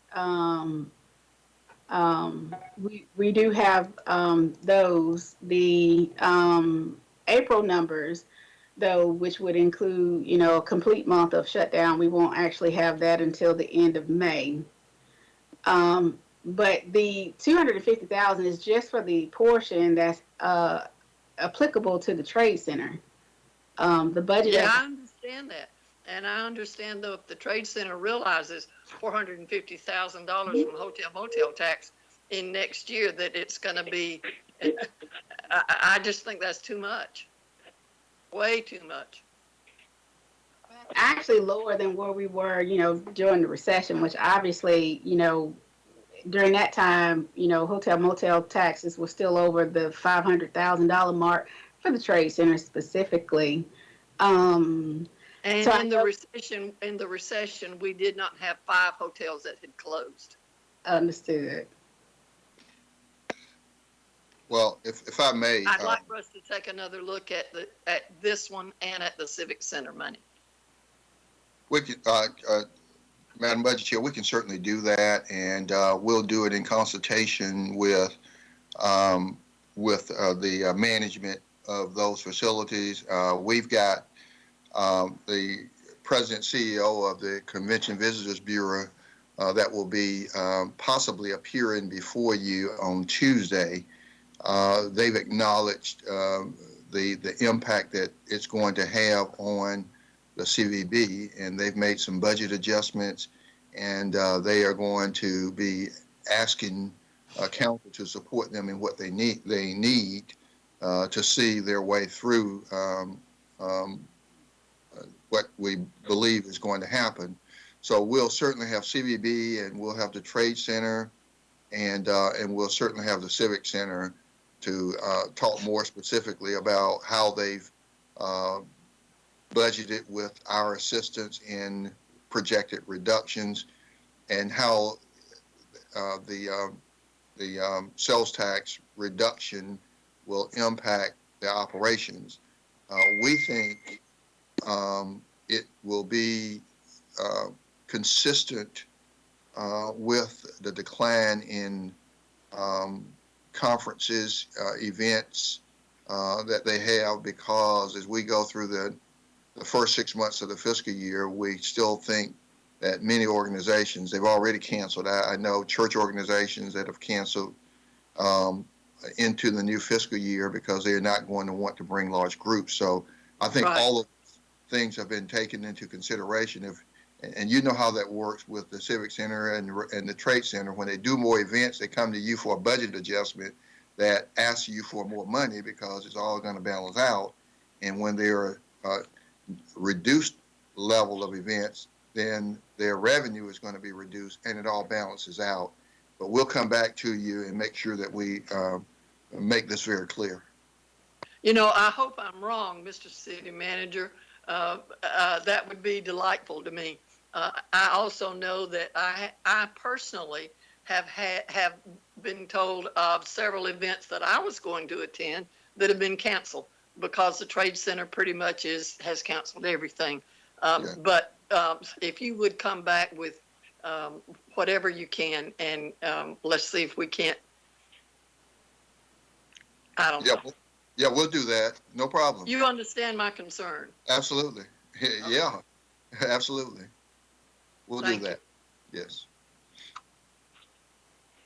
I've got a question. Go ahead.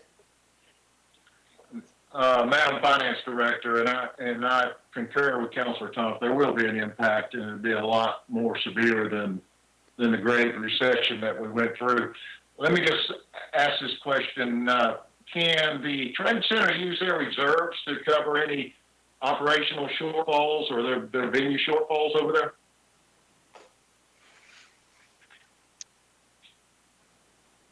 Sorry, I was trying to unmute. Yes, sir. They can. They can? They can. Okay, good. Thanks.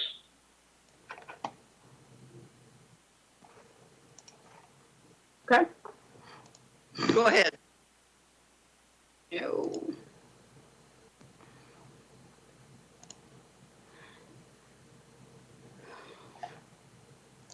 Okay, so the golf courses, Bull Creek, the budget is 1.2 million here for Oxbow Creek, just over 380,000.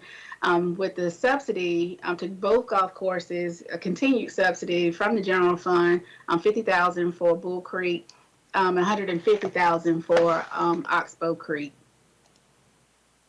The Civic Center Fund revenues and expenditures are budgeted at $5,972,000. The Civic Center Fund accounts for the operations of that facility. It is primarily funded from event proceeds, as well as hotel motel taxes, which this year is estimated at $900,000. Currently, there is no subsidy to the general fund, to the Civic Center Fund from the general fund for FY21. The healthcare fund, the total budget is 23.9 million. I'm sorry, Councilor Crabb? Yes. Okay. We went over the two golf courses pretty quickly, but I have some questions about that. Can we go back 2 slides? Sure. Have we always subsidized the golf courses, they're not self-sustaining? For as long as I've been here, there's been subsidies to the golf courses. I believe the answer to that is yes. The amount has been different, but there has been a subsidy. And Councilor Crabb. Mr. City Manager. Well, Mayor. Well, just my comment was going to be back when the Oxbow Golf Course was constructed. It was stated at the time that the course really could not break even simply because of the inability to get enough golfers on a 9-hole course. And we actually had put on sort of a wish list the possibility of adding another 9 holes, but then of course as the economy continued to evolve, that just wasn't a realistic option. So as it stands, Oxbow is always going to need a subsidy simply because you can't get enough people out on nine holes. And Bull Creek, I think, had gotten over the last couple of years where due to weather or some other things that they have to deal with, they had fallen a little bit short, but it's never been much over about 50,000. I think under the new pro, he got off to a pretty good start. Their revenues were up about 10 or 11%. So the hope is that subsidy won't be as necessary in the years going forward. Have we ever, or can we possibly entertain the idea of selling Oxbow to a private entity? I think that was considered at one time. So I defer to the city manager. I know he had some conversations. Well, and I agree with what the mayor has said earlier and what the finance director has said. We have, in my tenure, we have always provided a subsidy to Bull Creek and Oxbow. Oxbow more than obviously Bull Creek because it's 9 holes. You could absolutely sell Oxbow to a private entity. But I just want to, and this is before your time and before the time of some of the others on council, the 9-hole golf course was where South Commons is located, down next to the Civic Center. And it was a golf course that was known to be played by African American golfers because they either couldn't or didn't feel comfortable at Bull Creek. And when we were going to construct the Civic Center and the softball complex on that site, those golfers in certain community were assured that those 9 holes would be replaced. And they replaced those 9 holes on the south side. And that's how you got Oxbow Creek. And so you could absolutely go in and sell it, but some may think that that the government, the city, reneged on its promise. And why would that be a renege on our promise? It's not that we're demolishing the golf course. We're just selling it to another entity to run it, and hopefully the other entity could run it at a profit. Well, that's the point. That's the point, Councilor Crabb. They could run it at a profit, no question. And so that means the golfing fees would be higher. And, so I'm not here to debate. I wanted you to have the history. And that's why I say that's a legislative council decision. I just wanted you to know the history. You could sell Bull Creek to the private sector. That's 36 holes. And they could, private investors invest because they want to make money, as you know. And if you sell 36-hole golf course in Bull Creek to the private sector, they will come in and they will change the fees and the rates and so forth and put some investment in it, and it's supposed to turn a profit. That's what they would do for Oxbow Creek. And so it's not a decision that I'll get to make, but I wanted you to know the history because I remember the history and I remember the debate. And so I wanted to share that with you as you bring up that idea, that thought. Well, during the shelter in place, I've probably had more calls about the Bull Creek being closed than anything else. Probably right behind that is the recycling and the yard waste pickup. But, you know, we closed it down and now we're subsidizing it. I just don't see that as one of, if we're going to be struggling on this budget, that's probably one of my lowest priorities right there. But and that's probably not going to make some of the people that have been calling me happy, but I've got to think of the big picture. And there just needs to be some way that these golf courses can at least sustain themselves and get them off of the subsidy. Well, and so, Councilor Crabb, you know, you could say that about the tennis center. I mean, you know, that goes around from it's, you know, that's why we talk about EMS in-house. We don't charge what the private ambulance services charge. We don't charge the tennis courts what private sector would charge. We don't charge at golf courses. We don't charge it after school and before school programs because the government is an option to make sure that there's a quality of life that's affordable for all of the citizens. And may I jump into this conversation, Madam Chair? Sure. At the same time, we got to remember that we subsidize a lot of different things in the city besides Bull Creek and Oxbow Creek. We do the arts, we do South Commons every time they need something because they're bringing in an event. We do a lot of different things, and my concern is here, if we're going to consider to sell Oxbow Creek to a private industry, then we need to do Bull Creek too, to make it fair. Because then the community is going to feel that here we go again, something that the South Side has, they're going to take it away. We're going to open a big can of worms. So if we're going to do that, then we need to be fair then. We need to then consider putting both of the golf courses up for sale and let a private entity to buy each one of them and run it and make a profit then.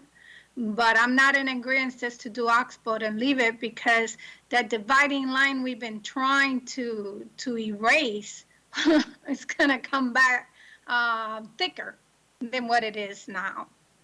So if we consider both closing Oxbow Meadow, selling it, then we need to do the same thing for Bull Creek. Have we done an internal audit to see if there's a way that they could be more efficient or do something so that our we can take them off of the subsidy and they can be at least self-sustaining and still, I mean, I'm not saying for them to make a profit and, you know, use it as in our fund balance or something like that. I'm just saying to work it somehow to where those numbers that we subsidize them can go down, because that could make, I mean, that's $200,000 that could go into the budget somewhere else. Yes, ma'am. I understand that. I would suggest that you get with the auditor, because there has been audit on both of these facilities every time staff changes or constituents or someone has concern about the operation of the golf courses, there is an audit done. I would also suggest that you visit them both, and you will, yeah, you will get a little bit more, a little bit more information on why they're at the point they are and what they can do better. I know that both of them, and I know Bull Creek, they've had some fundraisers trying to get some things done. I'm just saying that if we're going to consider one, we need to consider the other. That's all. I'm not against anything. I'm just saying that if we're going to do that, that's it, just to make it fair. Ms. Alexander, would you continue? Yes, ma'am. I think we talked about the civic, the health care fund budget at $23.9 million. Continuing the 70-30 contribution strategy for active employees. Again, no premium increases for calendar year 2021 with the wellness incentive option. And there are other options and items that are immediately following this presentation from our benefits consultant, NFP. The risk management fund, its budget is $4,967,608. Risk management fund accounts for general liability, vehicle claims, and workers' compensation. The CDBG fund, the budget for revenues and expenditures is just over $1.5 million. Got a question on the risk management fund. Yes. How much did we spend out of the risk management fund last year? The spend, I'll get that for you.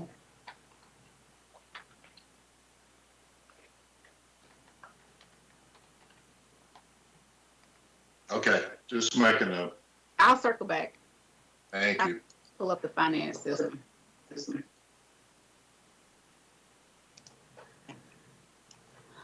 So the CDBG fund, the budget and for it, for revenues and expenditures at $1.5 million. CDBG fund accounts for grant monies received from the Department of Housing and Urban Development under the Community Development Block Grant. There is only one budget neutral personnel change. It's just a title only change to the director's position, being reclassified from Community Reinvestment Director grade 24 to Director of Community Reinvestment and Real Estate, grade 24. Ms. Alexander, if you will, it is now 4 o'clock. We have another hour scheduled, so could we run a little faster? Yes, ma'am. So the agency appropriations, I'm not going to go through these individually, but the FY20 allocation was 1.2 million. FY21 is 922,000. The difference being the allocation that we had in the general fund for the health department rent, that being to zero now for FY21. That is the reason for the reduction. Some of the non-operating funds, which are funds not for the general operations of the government, and they're restricted for specific purposes. However, they must be budgeted annually and maintained in a separate fund. The non-operating funds for the UDAG or Urban Development Action Grant at $15,000, the home program just over $1 million. There may be a staff adjustment to the home program as we have taken, are including some prior year carryover money. Multi-governmental grants at $6.1 million, hotel motel tax fund at $3.6, the police forfeiture fund at $100,000. The DATE fund, our county drug abuse treatment fund at $68,000, Metro Drug Task Force fund at $150,000, the county penalty and assessment fund at $1.2 million, the sheriff forfeiture fund at $50,000. Then we have the Fort Benning TAD number 1 for the Benning Technology Park at $4,000, TAD number 2, which is for the Liberty District at $1,000. TAD number 3, which is for the Uptown District at $800,000. The TAD number 4, which is the Second Avenue City Village TAD at 115,000.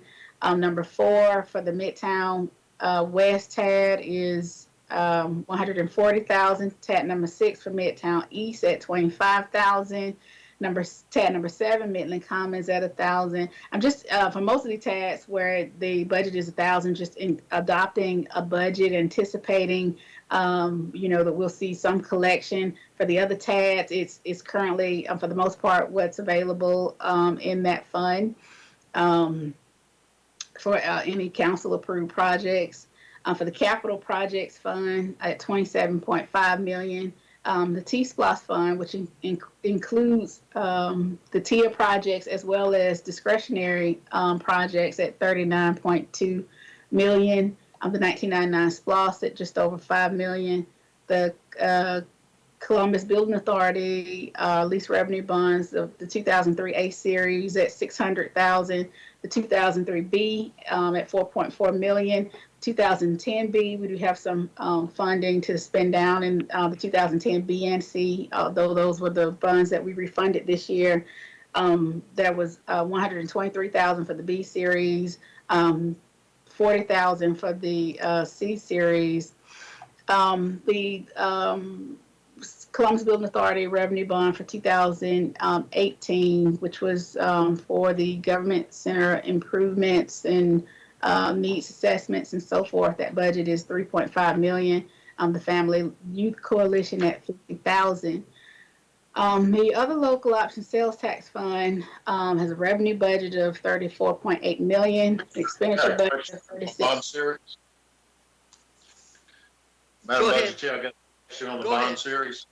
I know we just did well by refinancing not long ago, but certainly we're in a different environment now, and I guess you'd have to weigh the cost. I don't think it's that much, but maybe the benefit is far better for the city. But I would have to ask, have we looked at going back out to the market again and refinancing in this environment? All of our bonds. No, I mean, there are no additional bonds that are ripe for refunding at this particular time. We don't have. Our debt management policy sort of dictates when we should consider a bond refunding. And if it doesn't meet the savings criteria, then that's not something that we would do. But we do have our financial advisors that do, stay on top of this for us in terms of potential savings that are required according to the debt management policy. And, we keep in constant contact regarding any refunding opportunities. Well, right. And we've gone back to the many time recent and asked them to show us the differences of refinancing today. So Councilor Davis, we can certainly just ask the question of our management group that we use and at least get a response for you. Right, and I guess there's always fees associated. I mean, we know that, but with the interest rates where they're at now, I mean, with Ariel and all setting it, we may come out way better in the long run, even if we pay a little bit up front to refinance today. So it I wouldn't would hurt. make that suggestion to take a look at. Yeah, we can ask our financial advisor to just answer the question. It'll be a simple email or letter or something, and we'll get a response. Thank you. Sure. Just make notes. So the OLOS fund revenues at 34.8 million, expenditures at 36.3 for use of fund balance at 1.5 million. The OLOS fund is a sub-fund of the general fund and accounts for 70% allocated to public safety and a 30% allocation to infrastructure. The personnel is the same as it has been for FY20. Just in the essence of time, I could not go over the personnel. There is no change to the OLAW's personnel in terms of what's funded in the various departments. Okay. There's also, I'm sorry. Go ahead. Okay. There's also no change to the annual supplement that our sworn public safety officers receive, which is $3,121. So some of the items that make up the public safety OLAW's budget: a $600,000 subsidy to E911. Ms. Alexander, Ma'am. Let's don't go through each one of those individually, if you would. Sure. They're all in the book. Yeah, that is correct. Debt service from the public safety OLAWs amounts to just over $2 million. Most of these are for GMA capital equipment leases, and those leases are denoted here. The only new capital outlay in the OLAWs fund is for the police department and the sheriff's office. The e-citations, equipment and installation. This is for 353 units in the police department using their mobile data terminals for just over $730,000, and for the sheriff's office is 15 units for using their mobile data terminals or their computers. That's what a mobile data terminal is. It's just over $45,000, and this will be implemented as part of the court management system upgrade, so that we can have a succinct and continuous flow of processing citations through our recorder's court through our new court management system. Councilor Davis, did you have a question? Yes, ma'am. I just wanted to, if you would, somewhere, as we go through the process, that you'd give us an update on the lease program, how it's working out, and the benefits to the city. Okay. I will make note of that for the next meeting. Program update. So OLAW's infrastructure, which is the 30%, included in the budget is $1.5 million for roads and bridges, $600,000 for flood abatement and stormwater improvements, technology improvements, $827,000, facility improvements of $600,000, debt service, the bonds that we refunded, most of 98% of the debt service is paid from the OLAW's infrastructure fund. That amounts to about $5.5 million. The 2019 A bond was for the Virginia College renovation project, and then there's one GMA lease that we're still paying for out of OLAW's infrastructure.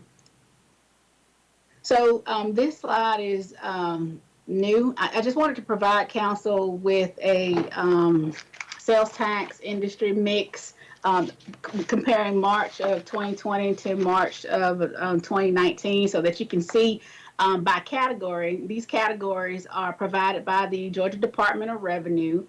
They provide these categories, this information, in a commodity report that they furnish just sort of periodically on their website. And they did have March's information out there. So I just wanted to show council the March 2019 sales taxes by category. That's the green bar. The gray bar is March of 2020. You can see that there are declines in the accommodations category, construction, food and bars, general merch, home furnishings, some retail, other services, and the wholesale services with increases in the other categories. So this, Ms. Alexander, I want to ask you, this is the March report, but it covers February, is that right? I mean, it doesn't cover March, does it? No, this is March's collection. So they put this out in April. It's April's. We received the money in April. We just received the money last week, but it's March's collections. This is where they have collected and half of the month of March was the shutdown.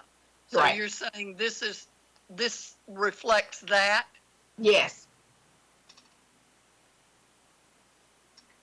So as the city manager mentioned, March of 2020 was down about 4% from March of 2019. And these are the categories where we had the decreases.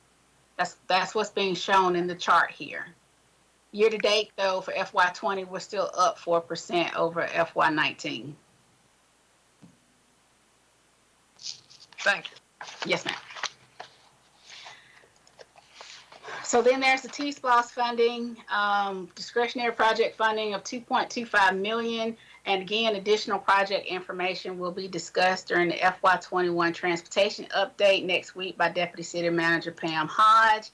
That is it for my presentation. Are there any additional questions? Angelica, this is Mimi.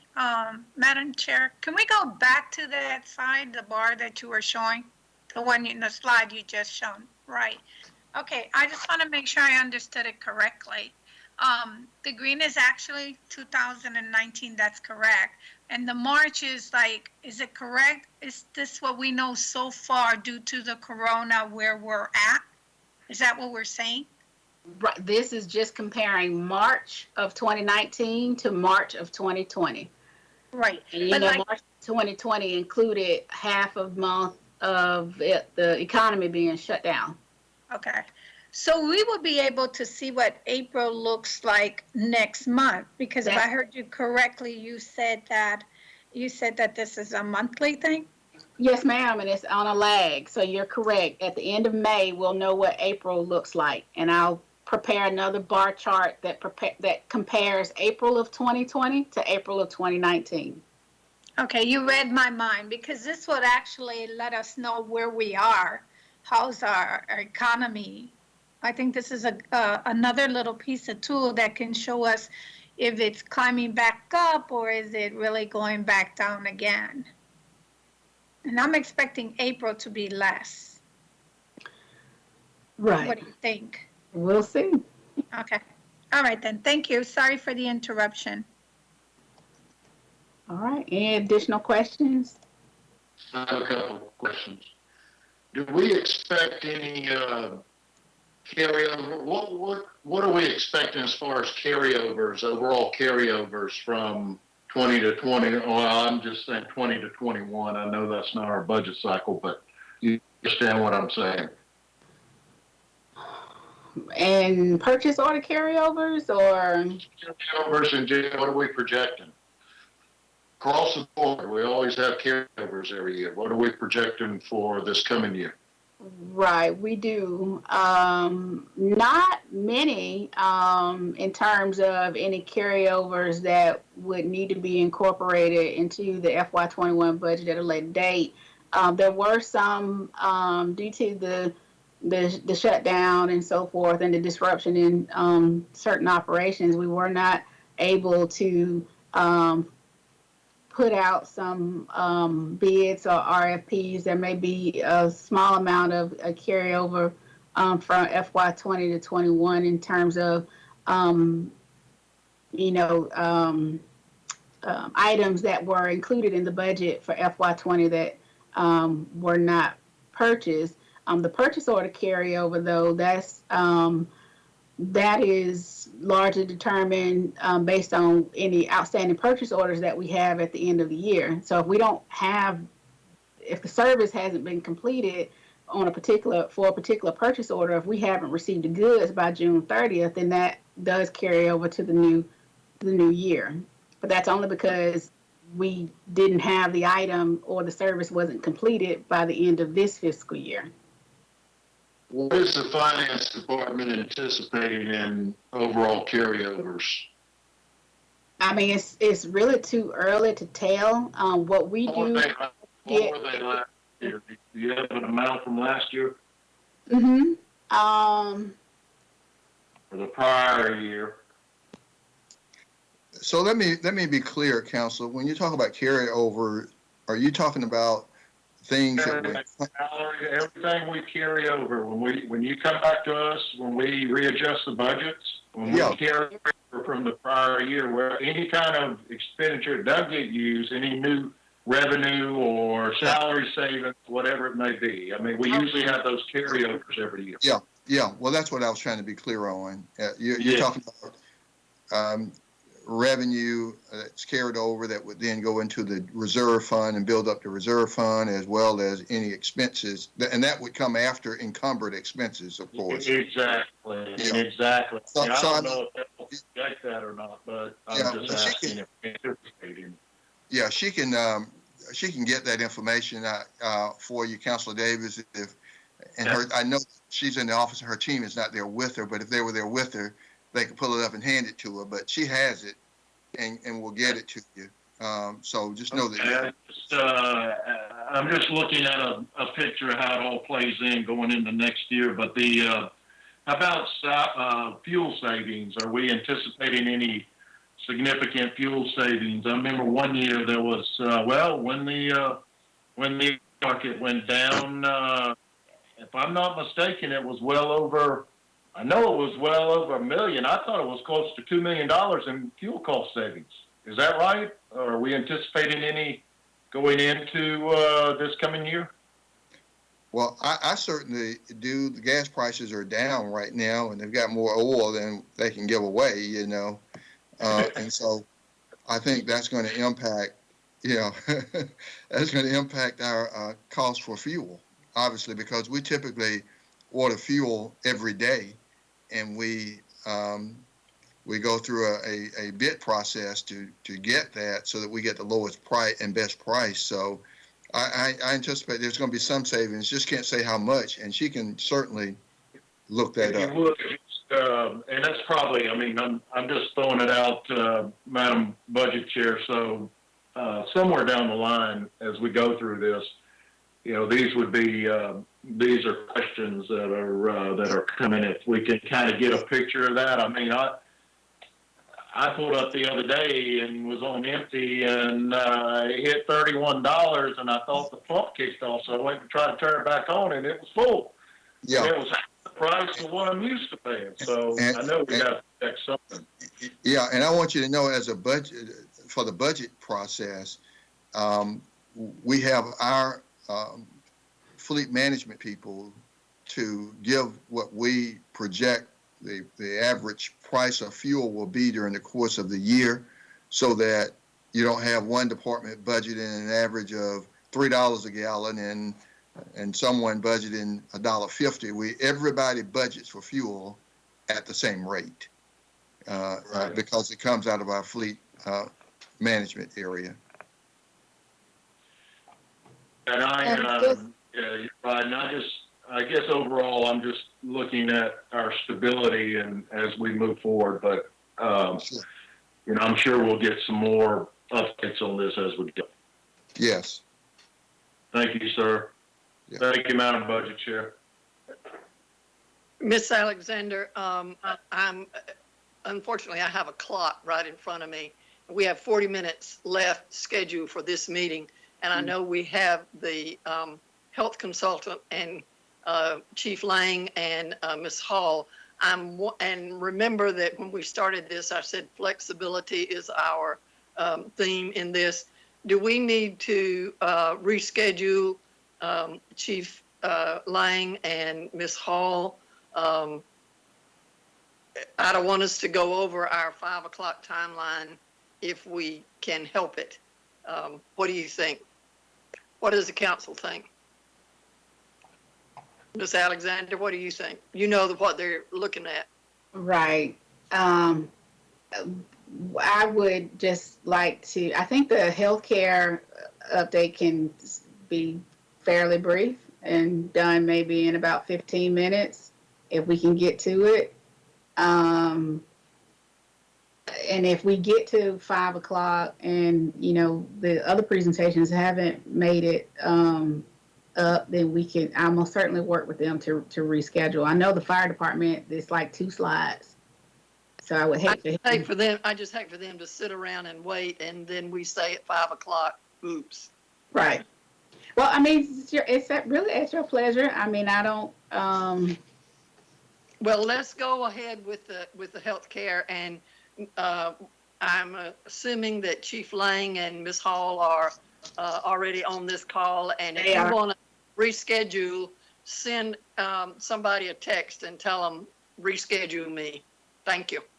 Yes. All right, Ms. Alexander. All right. So our health care benefit consultants are on the line. Tammy, if you could unmute your mic, please. Okay, can you hear me okay? We can. Jeremy, can you cue up the presentation?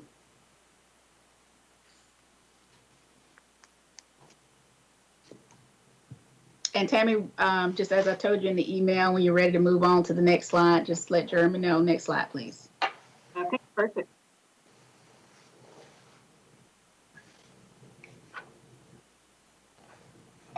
Okay, good afternoon.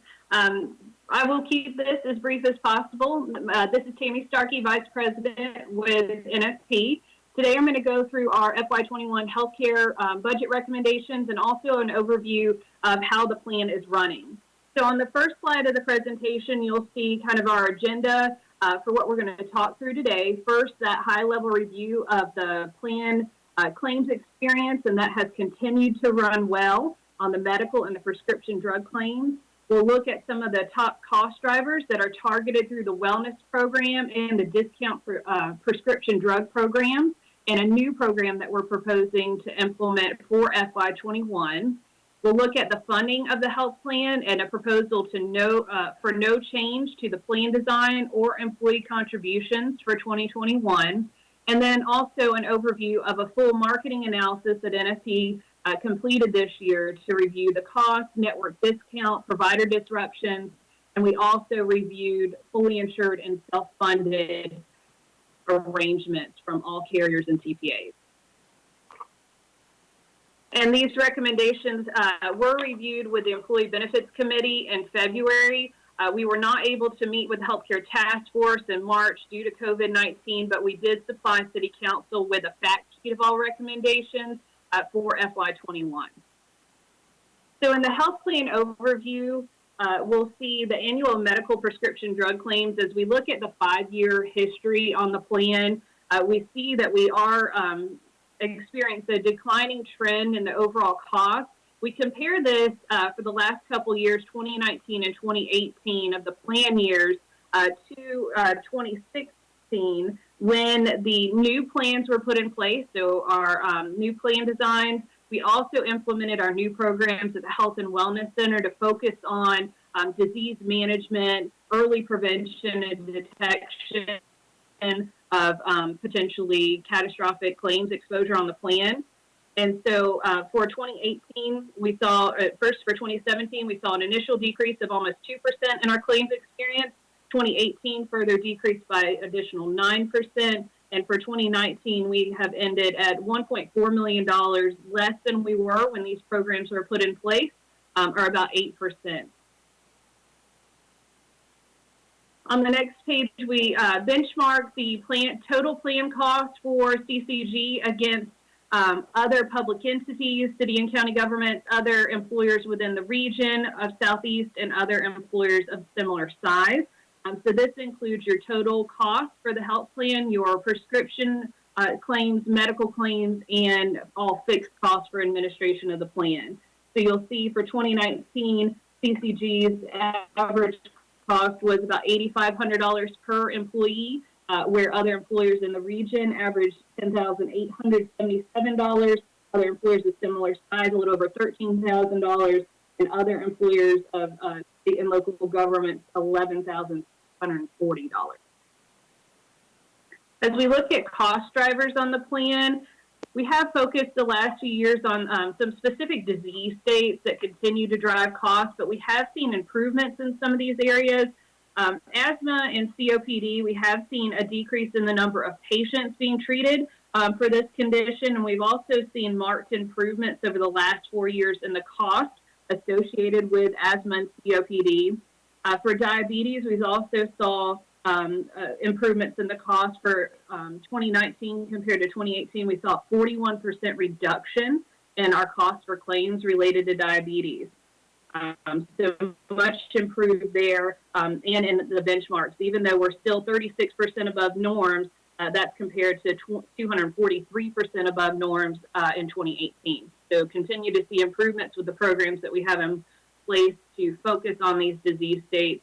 Heart disease is one area that we'll talk through where we see a continued increased trend, but we do have programs in place that also target on those types of lifestyle-related conditions that we can really impact that will in turn impact our heart disease costs.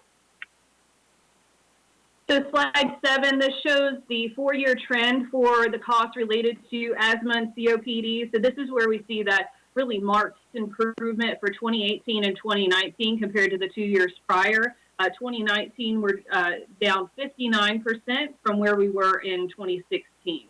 So great trend there for asthma and COPD. The next slide, we'll see diabetes, that we really saw an impact in 2019 with our total spend a little over $160,000 compared to about $274,000 in 2018. As we look at the impact that our wellness program is making on diabetes, we had 28 diabetic patients participating in the program that reduced their A1C by 1 point or more in the last year. And so we know that for every point of reduction that we see in A1C, that patients experience reduced complications or likelihood of complications. So things like kidney disease, nerve damage. So we see projected savings by managing those diabetic patients. We also had 42 pre-diabetic patients experience 5% or more weight loss in the last 12 months. And so we know that this reduces the risk of developing diabetes by 58%. So not only is the program managing those diabetic patients, but it's also focusing on those pre-diabetic patients to avoid them becoming fully diagnosed diabetic. On the next slide, we look at heart disease. So this is where we do see the increased trend year over year on the plan. And we do continue to focus on our opportunity for improvement through wellness and coaching within the Health and Wellness Center. We do have 330 patients in the wellness program that have improved their blood pressure by 13 points or more. And so we know that that reduces the risk of heart attack by about 21%. So every time we see that reduced risk of heart attack, we can account for about a $78,000 projected savings from avoiding a heart attack. So savings to the plan, not to mention impacting that person's livelihood. So through this with the program, we focus on the factors that impact heart disease: smoking, cholesterol, high blood pressure, obesity. On the next slide, we see the impact of the wellness coaching. So looking at the cohort population that has participated in the wellness coaching year over year, we saw 51% of the participants improve their BMI results, 33% of participants improved their A1C, 46% improved their systolic blood pressure, 45% their diastolic blood pressure, 40% improved their HDL cholesterol, 46% improved their LDL, and then 50% improved their triglycerides. So great improvements and great participation within this program to continue moving that needle on these lifestyle-related conditions. On the next slide, we look at the impact of high-cost medications, and this is something that we've talked about for the last couple of years of specialty drugs. So those are those high-cost medications, typically injectable drugs that have represented a large portion of the pharmacy spend for the city. And so for 2019, specialty medications accounted for $1.6 million of your prescription drug costs, which is a little over 26% of your spend. This is an improvement from 2018, where those prescriptions cost $2.1 million and were 36% of your spend. So we are down 24% in our cost for specialty medication. We did roll out the enhanced care model, or that 340B discount program in 2018, 2019, and really have promoted participation and communication of the value of that program, where the plan is receiving 20 to 25% discounts off the cost of those drugs. and the patients are receiving increased medical support, and then they also receive those medications shipped directly to them. So through that program in 2019, the city realized about $362,000 in savings. In 2020, we have 22 newly identified patients that are taking medications that are eligible for the program. And so we're projecting another $255,000 in savings by outreach and participation in the enhanced care model prescription drug program. For FY21, we are recommending implementing another prescription drug saving program that will save both the members, the patient, and the city. And this program accesses manufacturer patient assistance programs where the manufacturer actually pays for the cost of the medication. And so we supply the NFC RX Solutions clinical team will make that outreach to a patient to determine if they are eligible to participate in the program. And so eligibility is based off of the type of medication they're on, their net household income, and then really the overall diagnosis for the medication. And so here we have an example of Cosentix, which currently costs the plan $26,755 every time that drug is filled. The member right now is paying $150 towards the cost of that medication. So the city's health plan is paying $26,605. Through this program, if the patient qualifies for the manufacturer assistance, they would pay nothing for the cost of the drug. The city would pay a 29% fee for the program and the administration of the program. So the city then would pay about $7,700 for the drug. So with this, the member would save $150 every time the drug's filled, and the city would save $18,890 every time that medication is filled. And so on the next slide, we look at the total impact based off of all qualified medications. We have 6 drugs that are currently being taken by 12 patients on the plan. And if we had 100% participation in this program, it would save the health plan $589,000, over $589,000. And so with this, again, it would be a voluntary program. Outreach would be made to the patient to determine their eligibility to enroll them in the program. And then the medication will be shipped directly to their home or to their physician's office, depending on the type of medication. So really a large savings impacted by only 6 drugs and 12 patients. In the next section, we look at the results of that marketing analysis that was completed for 2021. We did price different options for self-funded and fully insured proposals. We did receive fully insured proposals from Anthem and Cigna. Anthem was actually a 33% increase from our current cost. Cigna was a 17% increase, and the rest of the market declined to quote a fully insured option because of CCG's size. We also conducted a full claims repricing analysis to evaluate the network discounts with all carriers and TPAs in the marketplace. And so with this, we take the last 12 months of actual claims from all of your members and reprice them through each network to determine if we had the same claims in the coming year for 2021, which network would provide us with the best negotiated discounts for the providers and the facilities that our members are utilizing.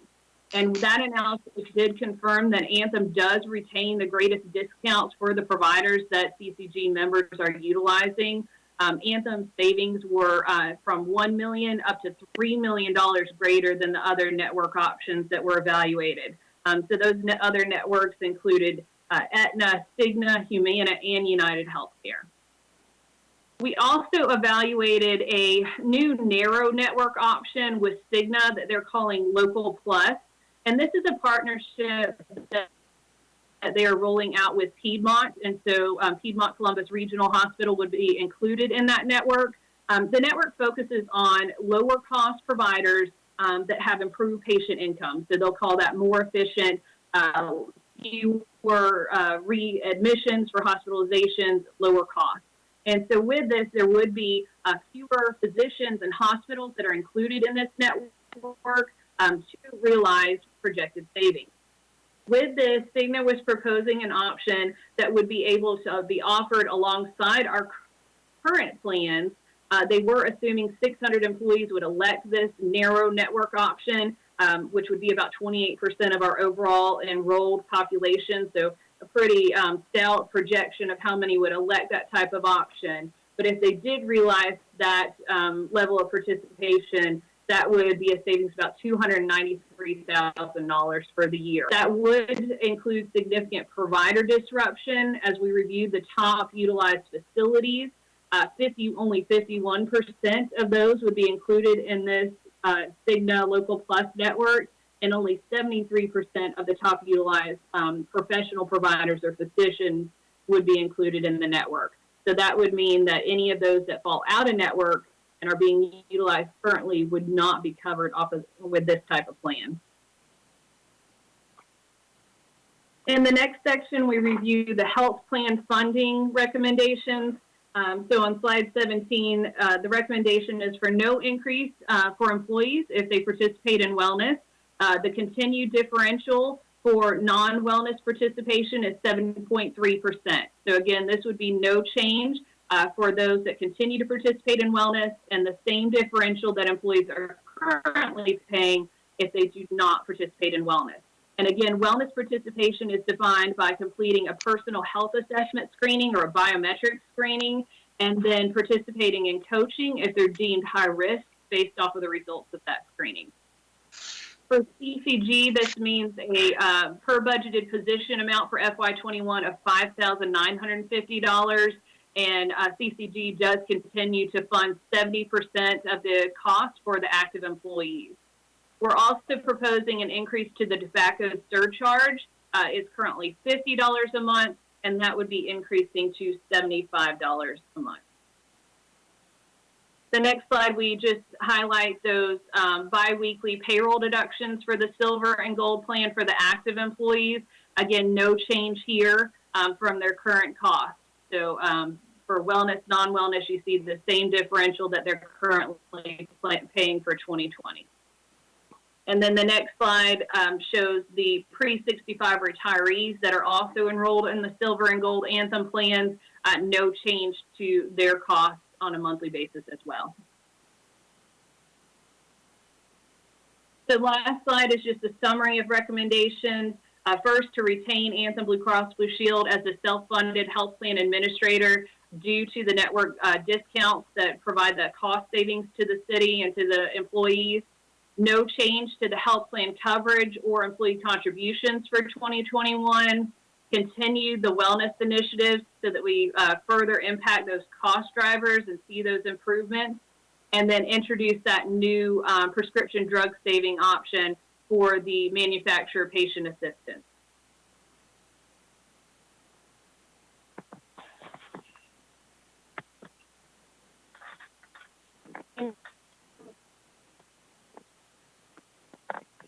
Any questions? Councilor Barnes here.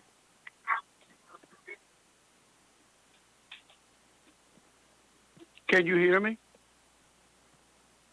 Yes. You know, I can't be more happy with the way we are going with this health plan. I'm so glad to see us partnering with the Partnership with Prescription Assistance Program. It's been an invaluable program that's been out there, and I'm so glad that we are incorporating that because it's a huge saving for the patients and actually really huge for the city as well. So I'm just ecstatic with the way we're going. Thank you so much.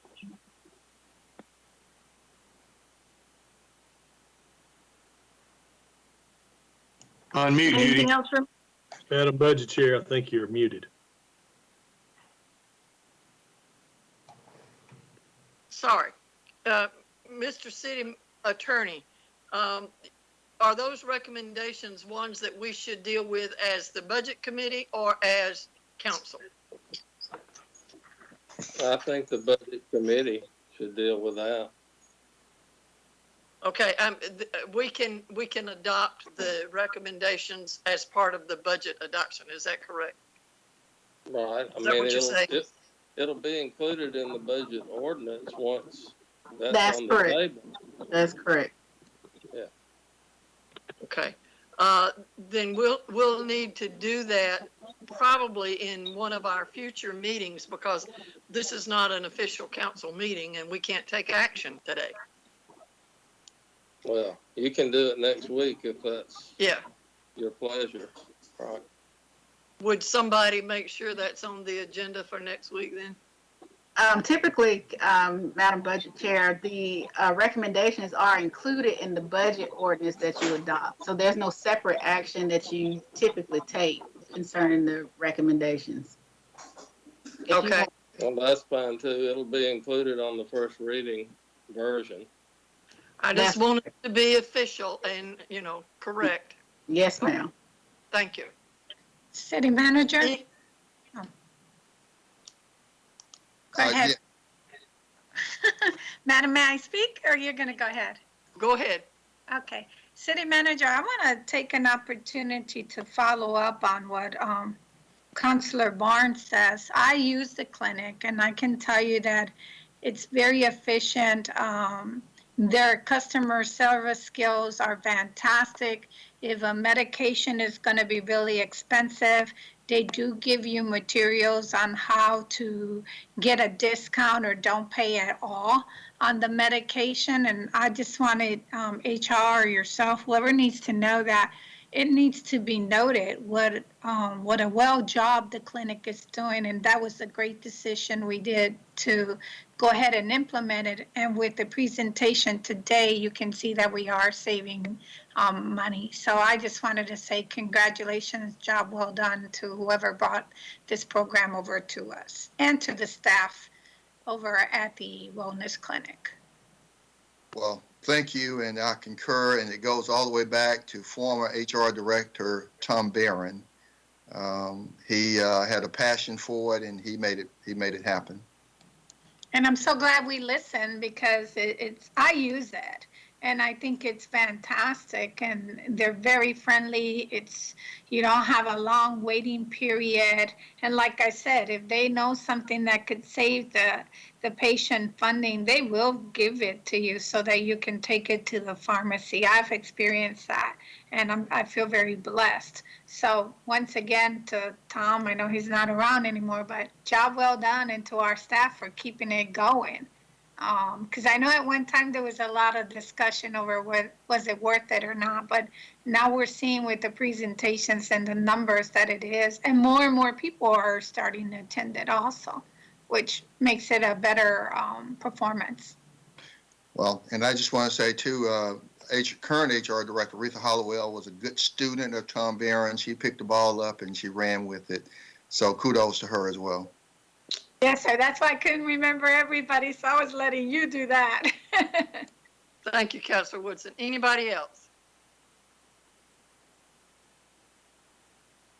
Okay, Ms. Alexander, shall we move?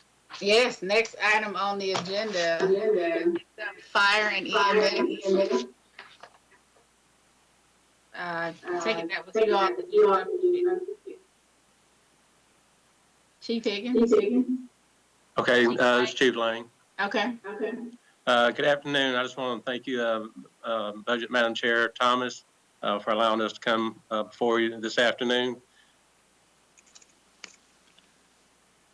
All right, you can go to the next slide. I wanted to bring before you today a piece of equipment that is most needed in our department at this time, the LifePak 15 cardiac monitors. We had to take off the current LifePak 12 cardiac monitors, defibrillators, which are no longer serviceable per the manufacturer. And to maintain the highest level of assessment and treatment of cardiac patients, it is imperative that we replace these with the LifePak 15s. And we're asking if we can get at least 9 of them. That would at least give us enough to put on all of our ALS units out in the field. And the reason for this, we have more fire trucks than we do ambulances that run off our stations. So there's been a lot of times when the truck has gotten there with a paramedic on it, and if we had this piece of equipment, we could go ahead and start those life-saving procedures on that patient. have a more favorable outcome. So, like I say, this is something that it was a burden on me when I brought this before you in the budget, and when I seen we didn't get it, I just felt like, I needed to bring it for you again to see if we could actually add it to the budget. And we understand too that, it would be January, and we understand, the budget issues we're having right now with the pandemic we're going through, but I would at least like for it to be added back into the budget. Then, hey, come January, if we don't have the money there, we understand, but at least let's add it back to the budget in case, there is money there to purchase this. And that's the 342,000. Yes, ma'am. Miss Alexander, I would put it on the ad list.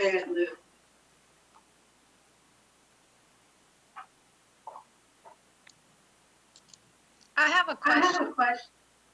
Okay. Wait, before you do that, I'm getting a feedback. Is it just my machine or is everybody? No, I just muted someone that wasn't muted. So we should be good now. Okay. Council Thomas, that was you that put it on the add delete list? Please. Yes, ma'am. Chief, I just wanted to ask because of the way the budget is right now and the economy. If we weren't able to do all 15 at one time, would it be acceptable for you to do at least half and then come back to midway budget and look and see if we can do the other half? Or if some miracle happens that the economy is in a better condition, that we can do the other 7 or 8? Are you reasonable for that in case it doesn't pass for the whole 15? Yes, Counselor, we could definitely do that. That would be more manageable if we could at least get, there's only 9 of them too, though. So, yeah, if you want to do, say, 4 or 5 at this time, and then, or in January, and then wait till the next budget year and then do the other 3 or 4, I mean, that would be fine. That would definitely help us. Okay, I'm sorry, I thought it were more than that, but, okay, I just wanted to know because in case we couldn't do all of them, at least if we could do half and then come back and do the other half, just to make sure that you do have something. But what's on the add delete list is all 9 at 342,000, and we'll have to have that conversation about where that money's coming from. Correct.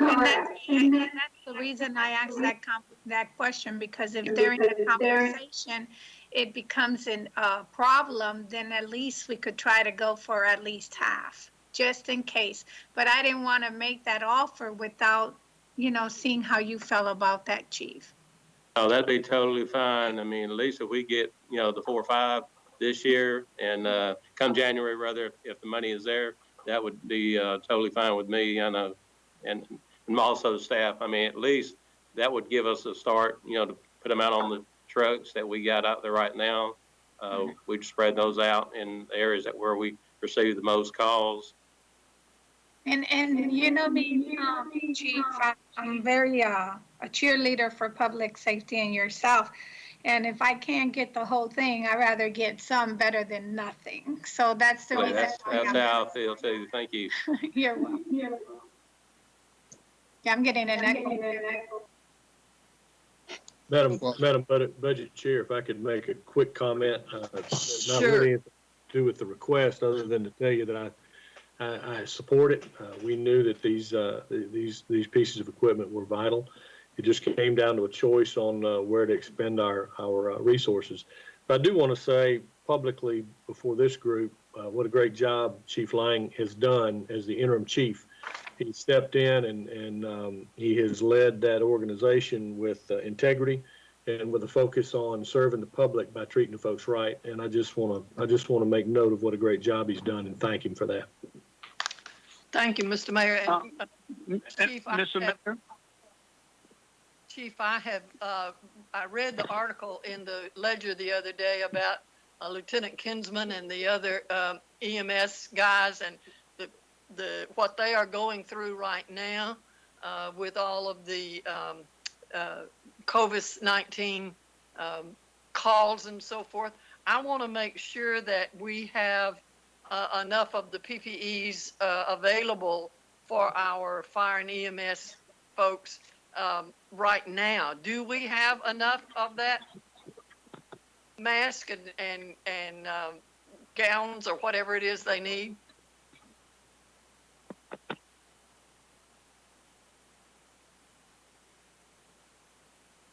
Chief, are you there? Yes, ma'am. Can you hear me? Yes, I can. Okay. Yes, Madam Chair. We've been very fortunate that the Public Health Department with the state of Georgia has been able to give us enough supplies. Captain Hazen has been very good about going in and putting supplies in for us each and every week.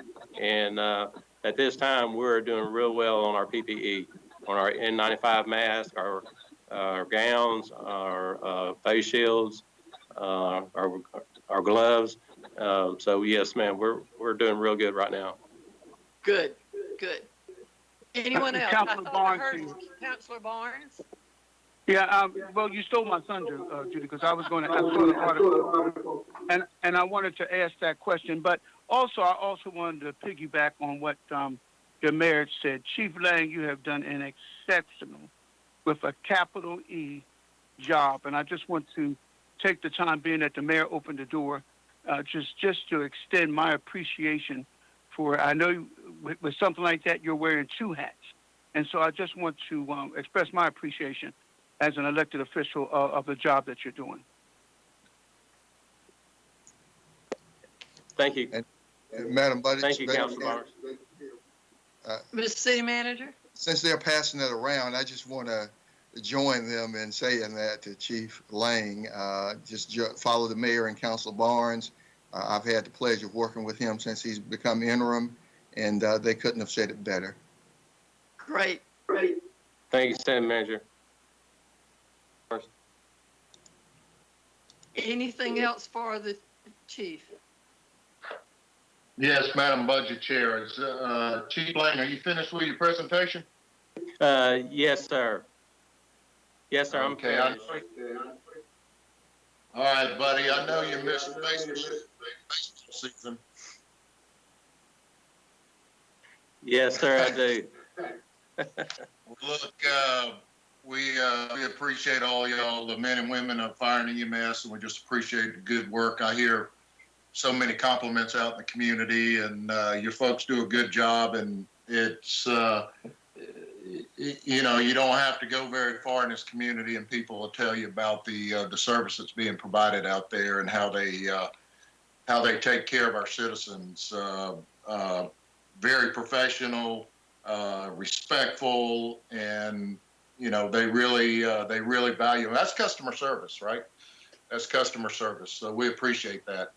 I'm going to take a minute to.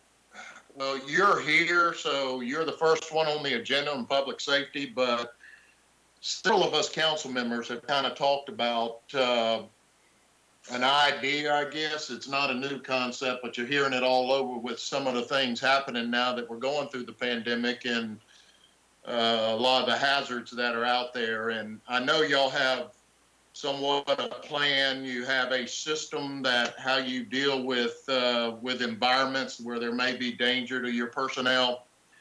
I think the police department does that, the sheriff's department, maybe at the prison. We've been kind of discussing the idea of, they call it hazard pay, but we've been kind of discussing that idea and what it would look like. And I'm not sure at this point, but I know that during this budget session, we do need to talk about it. I first of all would like to understand and define what hazard pay would be. And who are we talking about basically here? I'd also like to see some cost. I'd like to see the impact to from an expenditure standpoint to our government. I do think that in line with what we've been talking about, and it's real, that as we get a better idea and a better picture of what's happening from a revenue standpoint, that you know, maybe we can make some of these decisions. And I'm not saying today, maybe we can go back and retroact for time dealing with some of these issues. I don't know yet, but I'm putting it out on the table. But I hope that maybe, I'm sure that your department can give us an understanding of that with what the definition of hazardous pay would be, or those kind of conditions, and who those people are and who we're talking about and numbers, et cetera. Madam Budget Chair, I'd like to put that in your lap too, to maybe follow up and see if we can get some kind of, I guess, maybe not a presentation, but some information of what it would look like, and maybe a presentation. But I'm putting that on the table, Chief, because you're the first one, public safety, on the agenda, and primarily I think it deals with that. I would think that we would need to have a conversation with the Human Resources Director, with the Fire Chief, with the Police Chief, with, you know, various other people, the Finance Director, to see what is doable, and again, you know, what who would be eligible and all of those kinds of things, and for how long would it last, and all of those kinds of things. So if you would allow me, Councilor Davis, let me get in contact with the city manager and the Human Resources Director, and talk about what kind of a who do we need to talk to, and what kind of a presentation do we need to make in order to answer this question. And by doing that, I want the employees to understand, I'm not saying we're going to do it, I'm saying we're going to explore the possibility. Does that work? Yes, ma'am, exactly. That's my exact sentiments, and that's, I wanted to send that message because I said in the beginning, very hard to make promises and commitments in this environment, but I think that we can look at it, and I think that some of my colleagues may want to speak up about it, because I know this is a conversation that we've all had, and I think it's appropriate. So yes, I think it would be good if you carry the load on that, Madam Budget Chair. Well, if I might interject very quickly, I would hope that the Public Safety Director would be involved in some of those discussions. We have actually been putting together a number of different options for us to look at and to bring to council, and we're weighing them versus what the cost is. We've already done had some discussion on who is involved, who's included. My recommendation would be that you allow us to continue to work with the city manager's office. We have worked with the Human Resources Director, and let us bring that to you. We've got some things put together that we're going to allow council to kind of take a look at. You got it. Well, I appreciate that. Anything else for the chief? Or Chief, you have anything else for us? Yes, ma'am. I just want to thank Councilor Davis for bringing that up. I have been in discussions with the mayor about this, and as far as I'm concerned, it would be for the operations personnel only, the men and women that are actually responding on those units out there in the field. None of our staff personnel would receive this pay. When I say staff, I'm talking about all the command staff, fire prevention, training, logistics. None of those personnel would receive this pay. Only the people out there on the front lines actually making the calls. I think they're the ones that are deserving of it, because they're the ones, out there every day responding to these calls, and they're the ones that are in danger, having to wear that PPE, going to the COVID-19 patients. And so it would definitely just be for them, as far as I'm concerned, in my department. Thank you, Chief. And the mayor is still there, and I'm sure he has heard what you've said. Anything else for the chief? Yes, ma'am. I just want to say, you got some real heroes in your department, and I've heard some great things about the paramedics and how they're handling, they're brave people and doing what they're doing, but they know what they signed up for, and they do their jobs and do it well. Mayor, I apologize to you, because you're right. You're spot on, but I mean, doing these video conferences is kind of hard see everybody, and I apologize that you were over in the corner until you popped up there, but you're right, and I appreciate you taking a look at that and looking into it.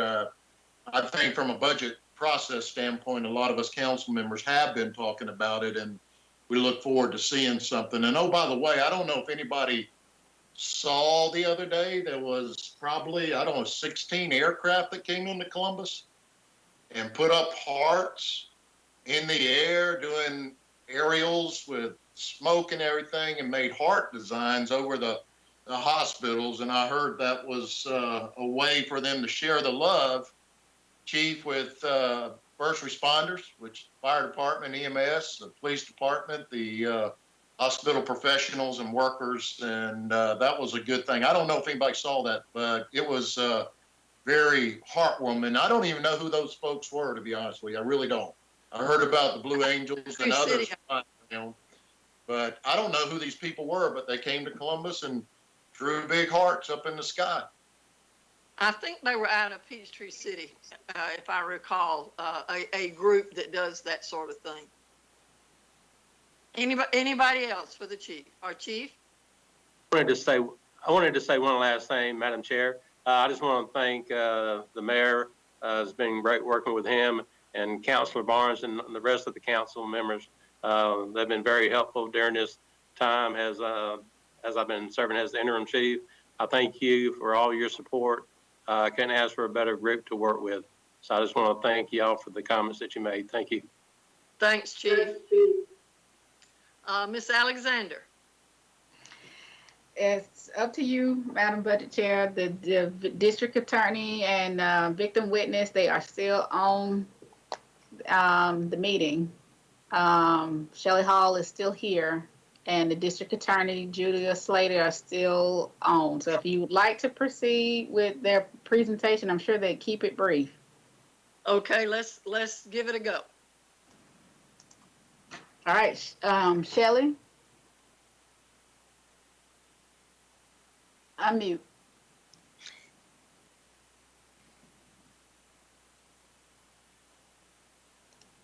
There you go.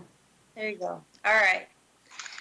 Good afternoon, Mr. Mayor, Mr. City Manager, Madam Budget Chair, council members, and everyone present.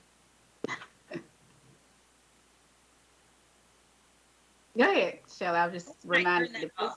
Yeah, try to keep it brief. I have feedback. Can you still hear me? Yes. Okay, great. Thank you so much for the opportunity to speak today. Our city, our nation, our world are experiencing issues that no one could have predicted. These are unprecedented times, and I am impressed with the way that our city is stepping up to keep things moving smoothly. My thanks to each of you for all that you do, especially now during this period of uncertainty. I come to you today to point out a dire situation in our local government that must be addressed. I know that you will take this information and help find a solution. As I talk about this area of concern, the solution that I have identified is one to request a full-time victim advocate for the juvenile court. Believe me when I say that the situation is critical. As I begin, please allow me to give just a little background on victim witness and highlight how local judicial growth has impacted us. Slide 2, please. Our office was created in 1989 with the goal of providing dedicated services to individuals who have been victimized by crime. We have a mission to reach every crime victim and to serve them compassionately. The services that we provide are so many and so varied that I cannot possibly list them all. However, I'd like to give you an understanding of how valuable an advocate is to a crime victim. We are with the victim as they navigate their way through our local criminal justice process, and we address any concerns they may have, whether they were impacted physically, financially, emotionally, or any combination of the three. Our goal to provide every victim with correct and current information remains constant. We are there to explain the often confusing legal process in terms that make sense. An important part of our job is to provide education on the difference between restitution and compensation. Although both may offer financial relief, they differ greatly. Restitution is ordered by the court and paid by the offender for damages they caused. Compensation is an independently run program that offers financial relief to eligible victims. They may be reimbursed for medical expenses, funeral costs, crime scene cleanup, lost wages, loss of income, or mental health counseling. Local victim advocates identify crime victims who may be eligible and help them apply for these funds. The services that we provide to crime victims are extensive. Putting it plainly, we will address any issue that a victim experiences as a result of a criminal act. Slide 3, please. When I took the position of Director of Victim Services in 2008, we had 4 victim advocates and a $200,000 budget. Over the next 12 years, we experienced a 300% growth. Although this growth has affected every area of operation, the 3 main areas are personnel, budget, and victims served. When we had 4 advocates, the workload was so intense that we were forced to choose who we could serve, and many victims fell through the cracks. The gradual increase in personnel was a relief, and we now have 13 victim advocates. This added personnel did increase our budgets, where we currently sit at $700,000.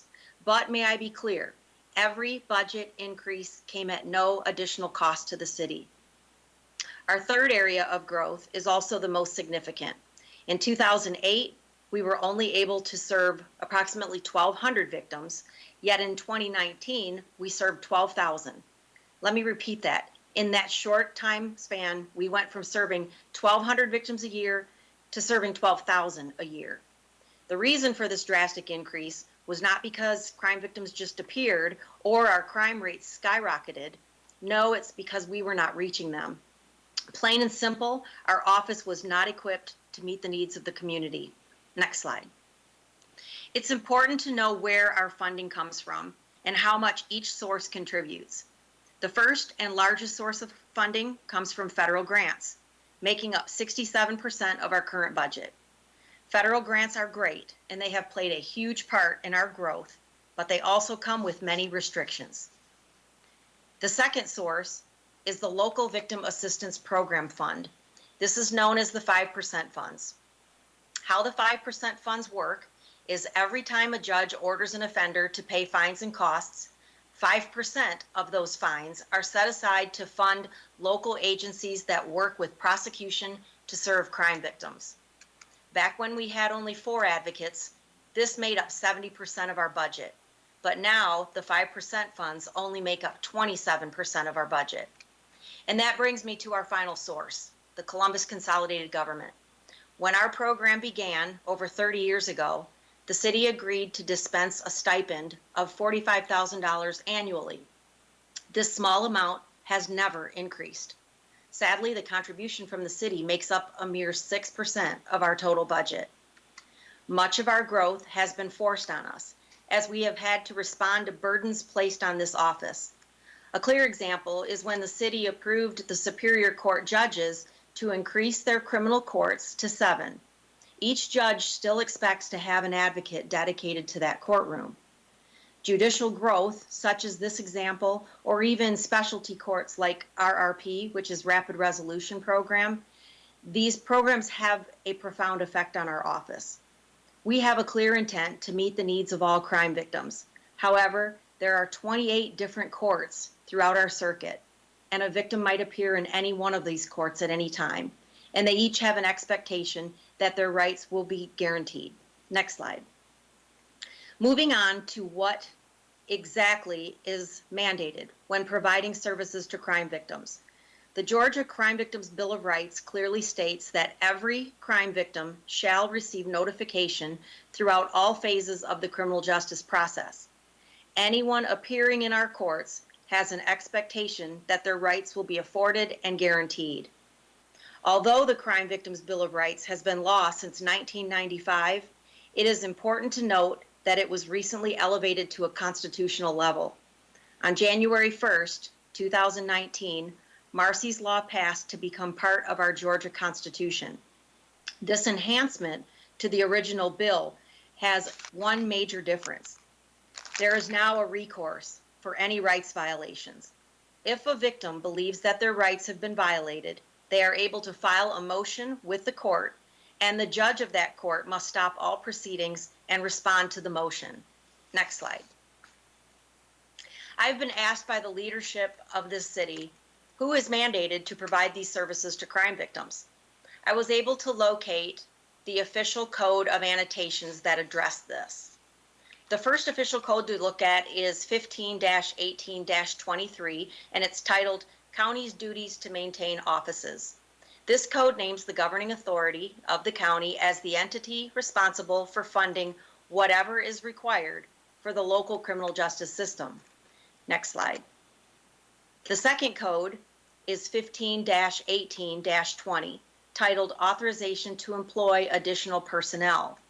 This code indicates that the district attorney may employ whomever is needed to perform the duties of that office.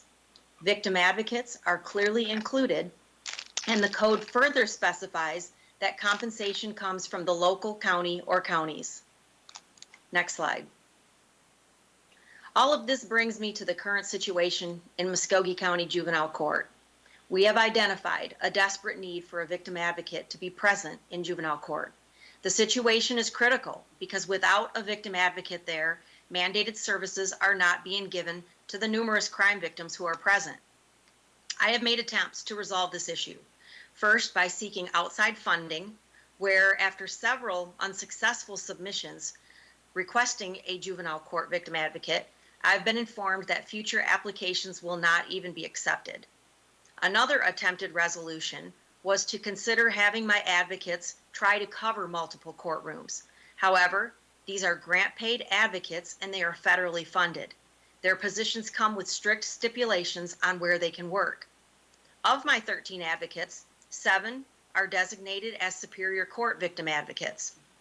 The other 6 are restricted to specific assignments, these being compensation, 2 are designated to early victim notification, 1 is designated as post-adjudication advocate, and 2 are assigned to the outer 5 counties of the circuit.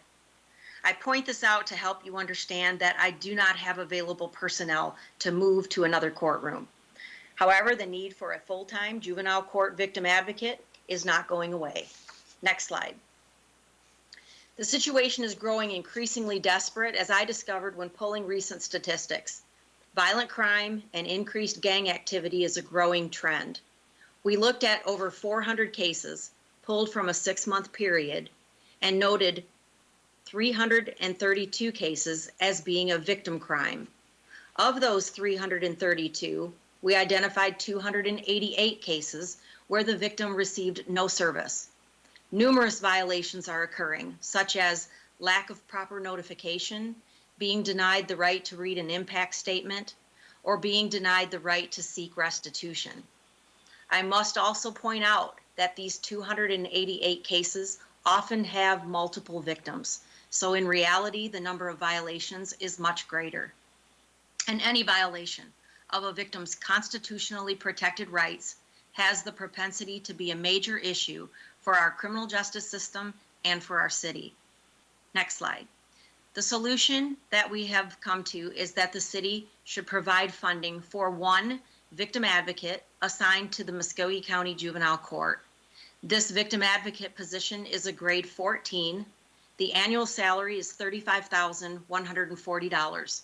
Adding benefits to the salary, the total cost to the city is $46,940. Final slide. In conclusion, let me reiterate that all efforts to obtain outside funding have been exhausted. Legal mandates are not being met and victims are not being afforded their rights. Now that the situation has been brought to light, something must be done.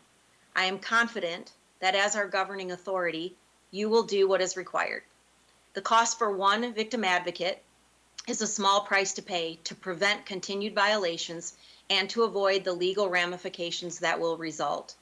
I respectfully ask the city to provide the funding for 1 full-time victim advocate and assign them to Muskogee County Juvenile Court. This concludes my presentation, and I now welcome your questions. Are there questions?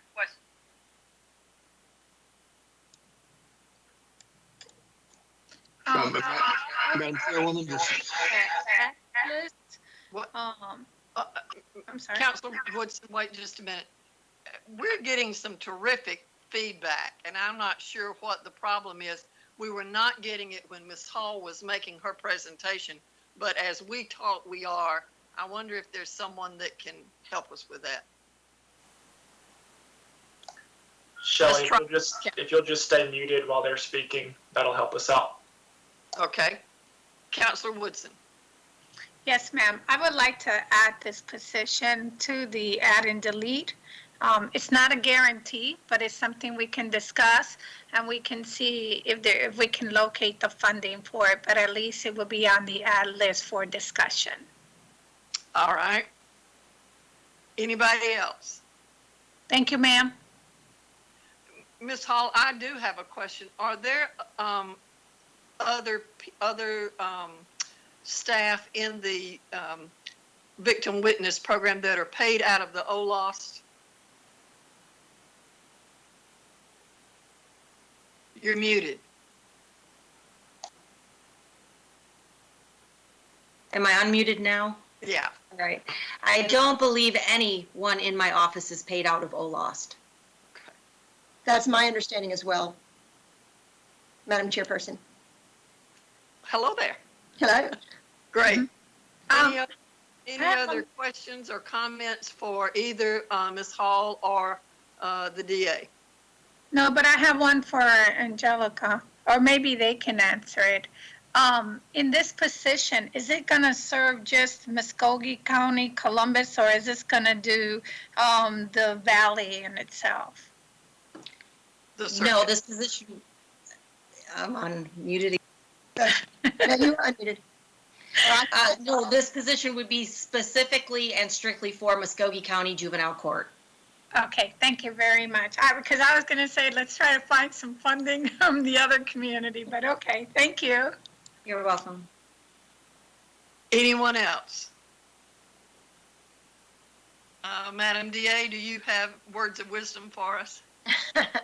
I will tell you that this position is supported by the juvenile court judge. They see a real need for this. We have tried everything we can think of to have admins or other victim advocates or somebody cover this need, and we simply cannot get it done without an additional position. And as the younger people get involved more and more in criminal activity, especially gang activity, this is someone who could really help us serve the victims of this community, and we really need it. I appreciate your consideration. I appreciate being added to the ad list. And remember that we will discuss the add delete list on the May 26th budget meeting, and at that time the decision will be made. And we'll be available for any questions you have at that time. Great. Anybody for these folks? Thank you so much. Thank you. Ms. Thank you Alexander. for giving us this opportunity. Ms. Alexander. Yes, ma'am. And that concludes our agenda for today. I will be distributing the add delete list. I'm sorry, I'm not on video. I will be distributing the add delete list by the end of this week, as well as the schedule for the upcoming meetings as requested. And any additional takeaways that we had from today's discussion. So, Madam Chair, I don't have anything else. Anybody else have any announcements that we need to do? Please be aware, I'm sorry. Please be aware that that there are department heads that will not be at our meeting. If you as counselors, as you are going through some of the budget material, if you see something that that you have questions about or that you feel you want to discuss on the add delete list, please bring that to us next week. We are scheduled next week for following council, and our schedule says 12 o'clock until 3 o'clock. I'm not sure how long that council session will actually last, but we will take a short break between the council and the budget and then get to it and hopefully be concluded by 3 o'clock. I appreciate your staying for an extra 20 minutes tonight. And is there anything else for the good of the order? If not, meeting is adjourned. We'll see you next week. Thank you so much. Thanks, Jeremy. Thank you, ma'am. Thank you, ma'am. Thank you. Great job, Madam Board